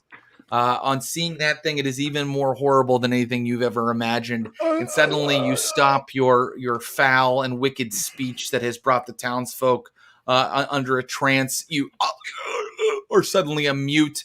And so this thing is unraveling towards the earth. The man with the carpenter hammer is running toward it. And it is, in fact, the Aesir's turn to act. It is, in fact, the people of the town's turn to act. So the man with the carpenter hammer runs at the thing, and he attacks it. And he does horribly. And then let's see how everybody else is doing. Just in general with these creatures and whatnot. They didn't have the townsfolk to help them. So how are they doing? They're not doing well. The battle is being lost by the folk of the village, and the monsters are winning. They've engulfed a lot of people, and this thing has just caused an entire sea change in the battle, where even like the leaders with the weapons are kind of like, and then of course our friend Yorman is on the ground being pierced. So the townsfolk are losing. They are handedly losing. And now I ask Pemberton Polcross, what do? You can't talk, but you can do anything else you'd like. I look okay. So I'm aware of the fact that my voice is gone, essentially, right? Mm-hmm. So and I just close the book and I look and I see whatever's going on with Ing and Yorman and whatever's going on with Jorgensen trying to do something with the plinths, and I just go and I just run the fuck away. I run away. Okay. I run away. Give me a dexterity roll. Okay.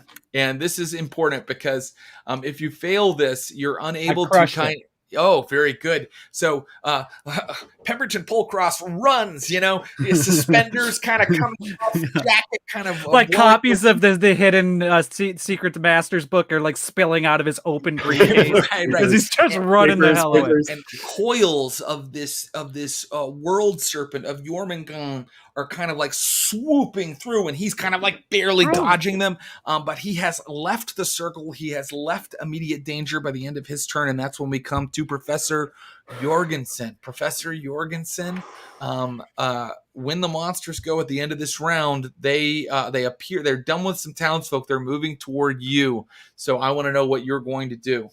I am going to once again push and attempt this spell to close the bridge. Very good. Give me a hard power roll and try once more to close the bridge.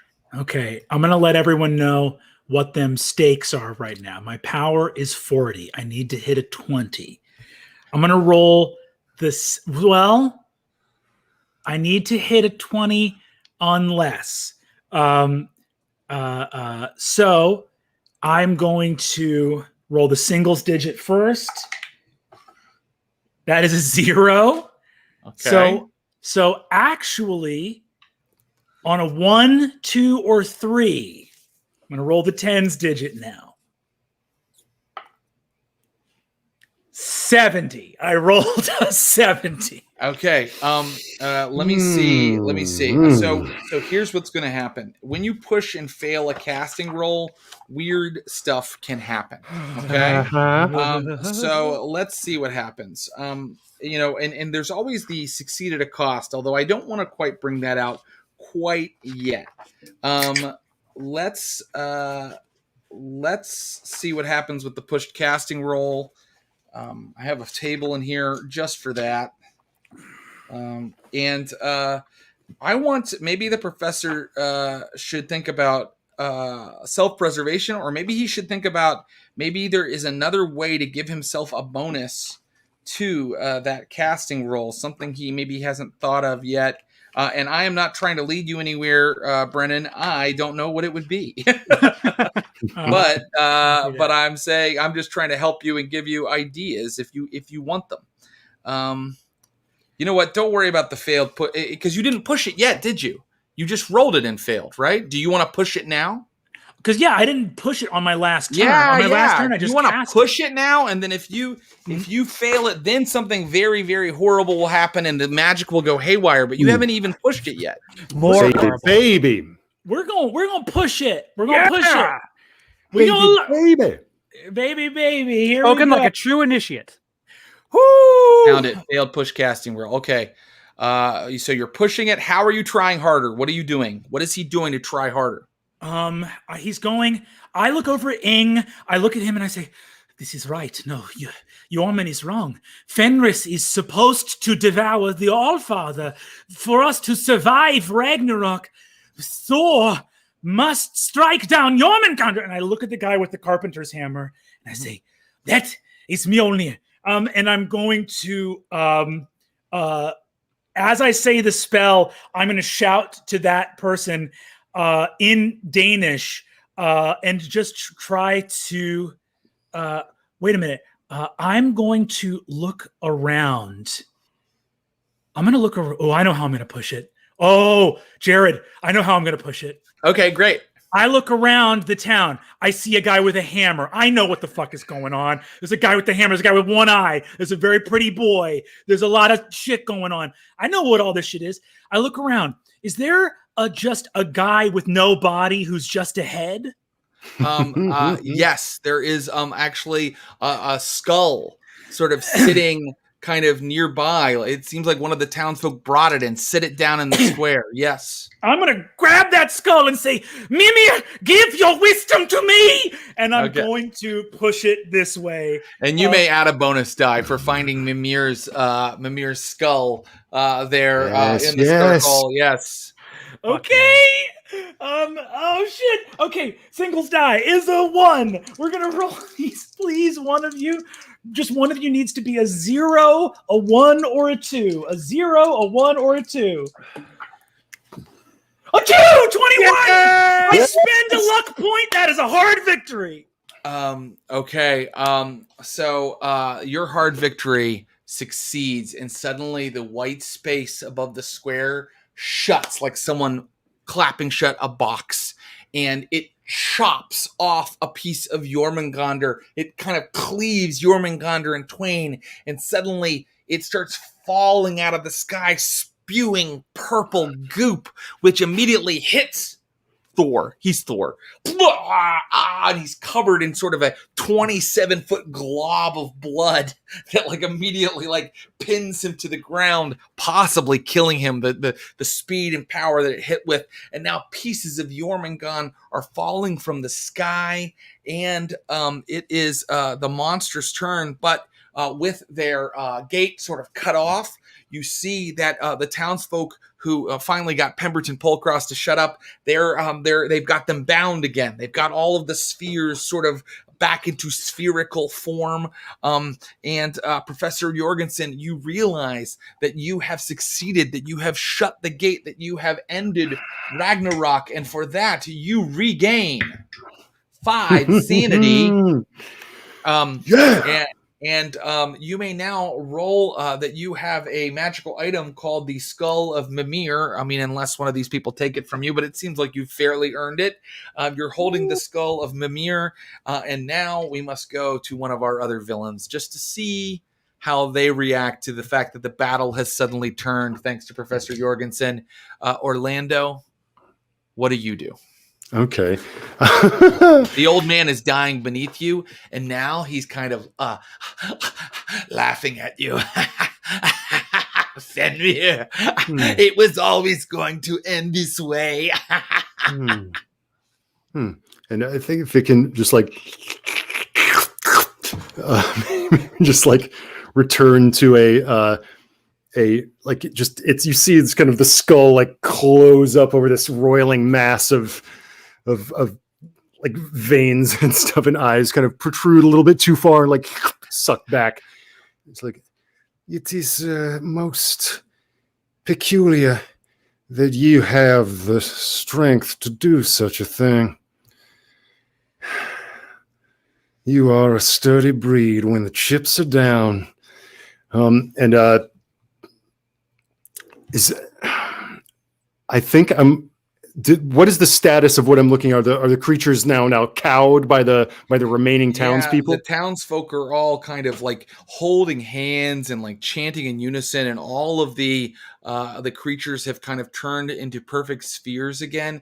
And something strange has happened with time, because when it all began, it was maybe midnight, and now you can see that it feels like 6 hours have passed in the blink of an eye, because over the eastern horizon, the sun is coming up. Okay, I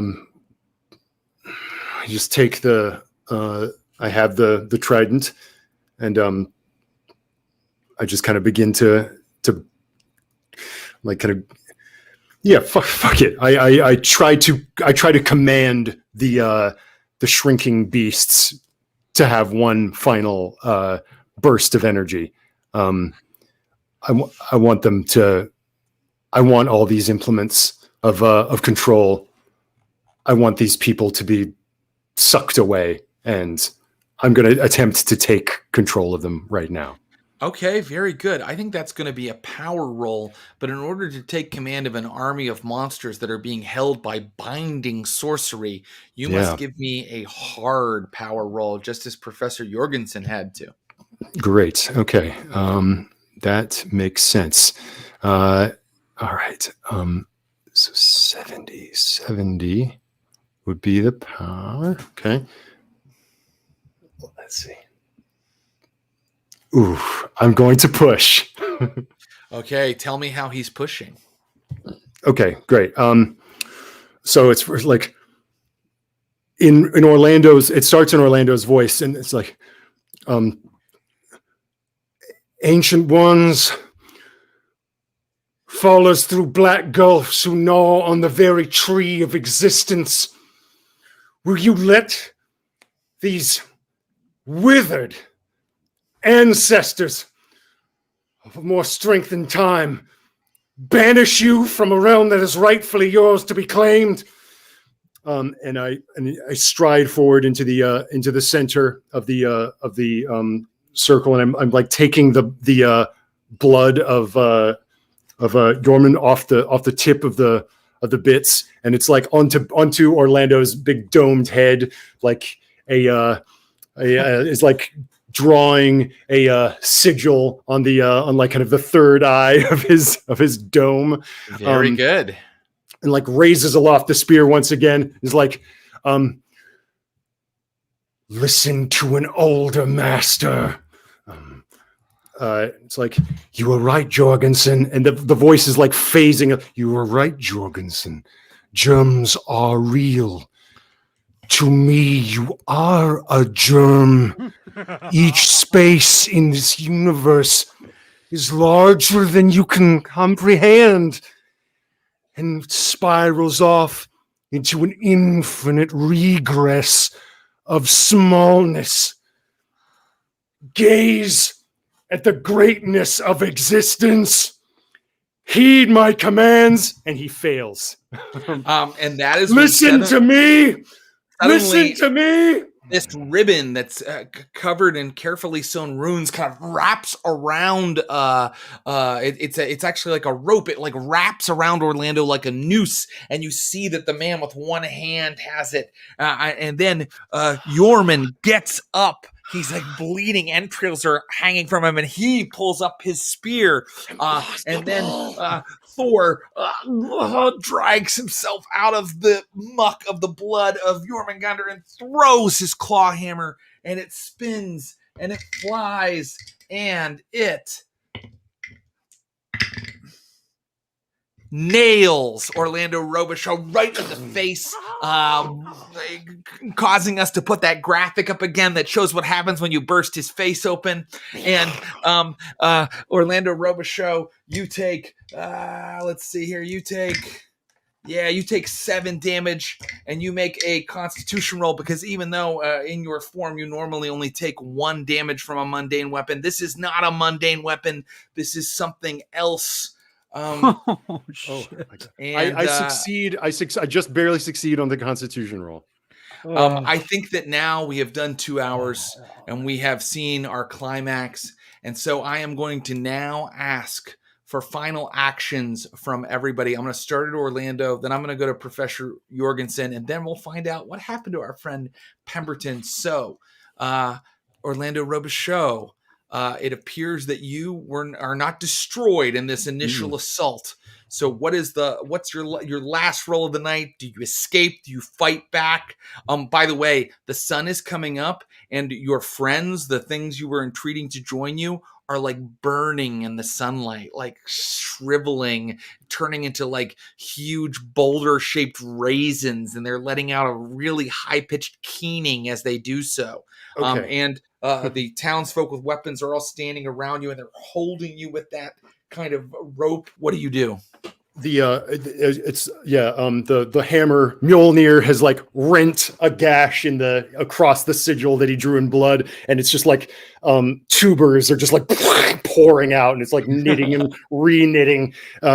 It's like teeth and fragments of bone just swirling in a spiral, and then just for a second that a mouth kind of coalesces, and just still holding on to the spear, and it is like. And you see these stalks kind of like look at you, Jorgensen. It's like, we are deathless. We will eat the sun.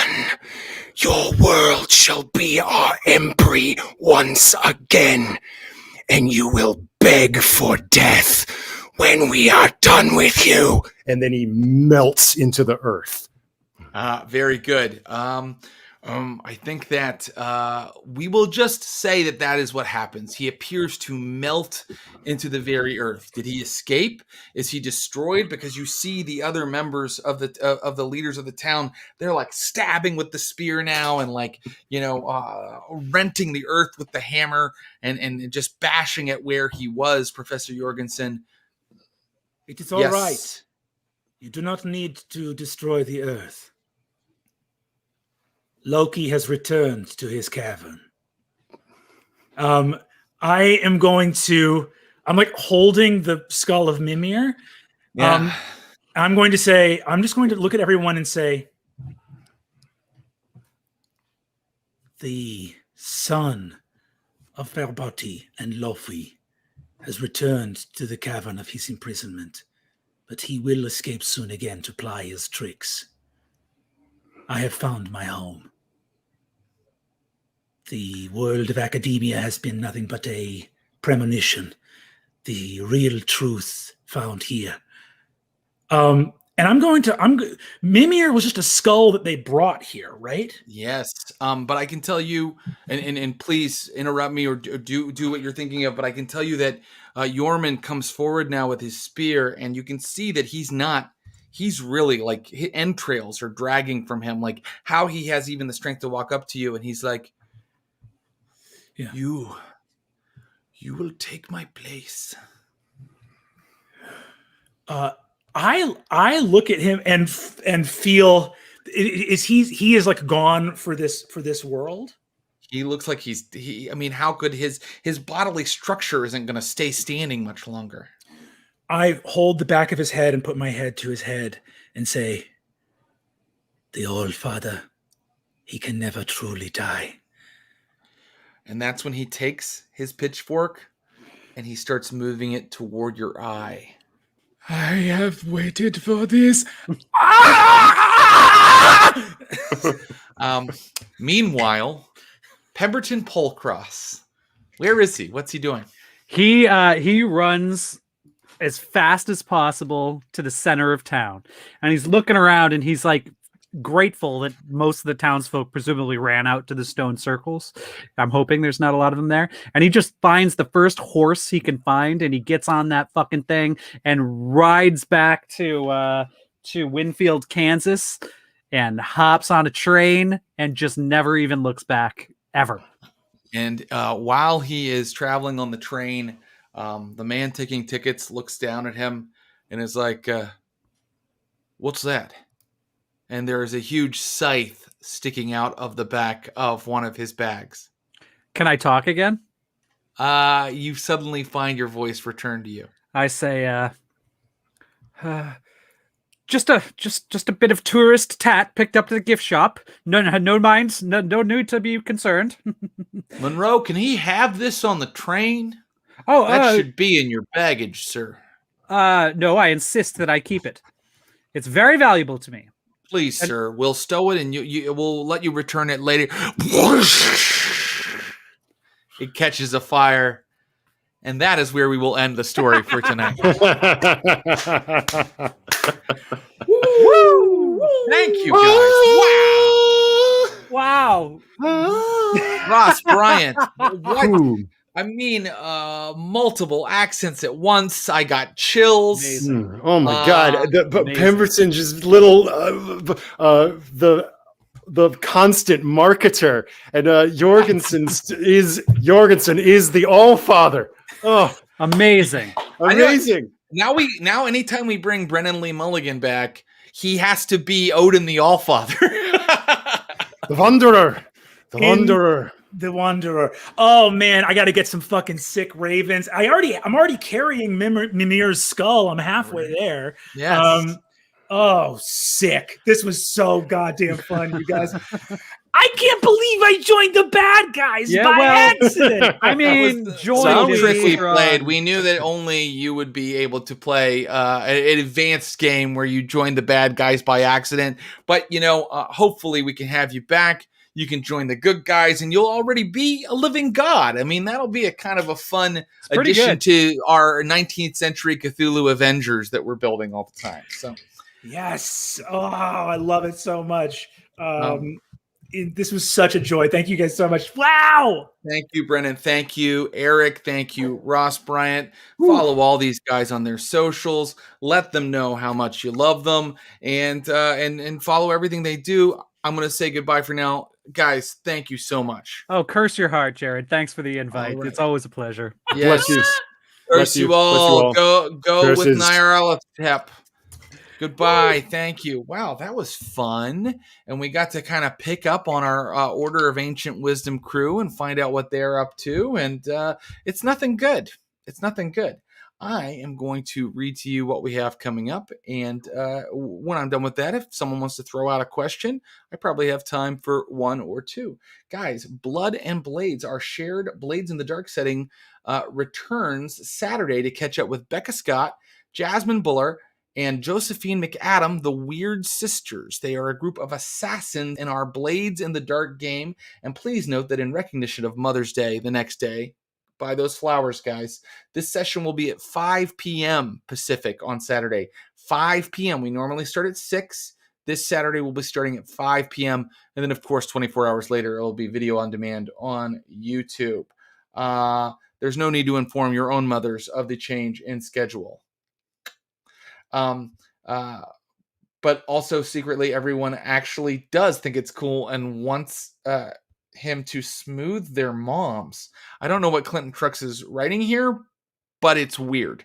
Okay, Sunday at 10 a.m., Vampires of Pittsburgh Lockdown continues with Ashley Birch, Ross Bryant, and Abubakar Salim learning that forever isn't all that it's cracked up to be. And boy, is it ever not cracked up all it's cracked up to be. They are in the middle of a climax that has just gone 2 episodes and looks like it's going to go another episode. It's a massive climax. It's just, we're going minute to minute in that game, and it's really fun, but I don't know how much longer they can hold up. I hope they survive.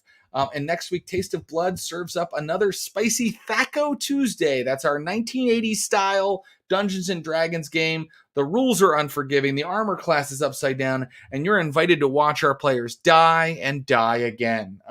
We are using old school essentials for that. Stream of Blood's also a podcast. Find it on the podcatcher of your choice. Subscribe, download, rate, and review it. It really does help. And I just want to say again that Call of Cthulhu 7th Edition is by Chaosium Incorporated. The amazing artwork you saw tonight is by Will Pottorff, Pottorff. You can find him at willpottorff.com or Instagram. And yes, he does do commissions.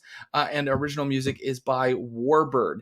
The best way to support the work we do here is to subscribe on Twitch and spread the word. Tell people what we're up to. Subscribe and comment on YouTube as well. Check out our new website.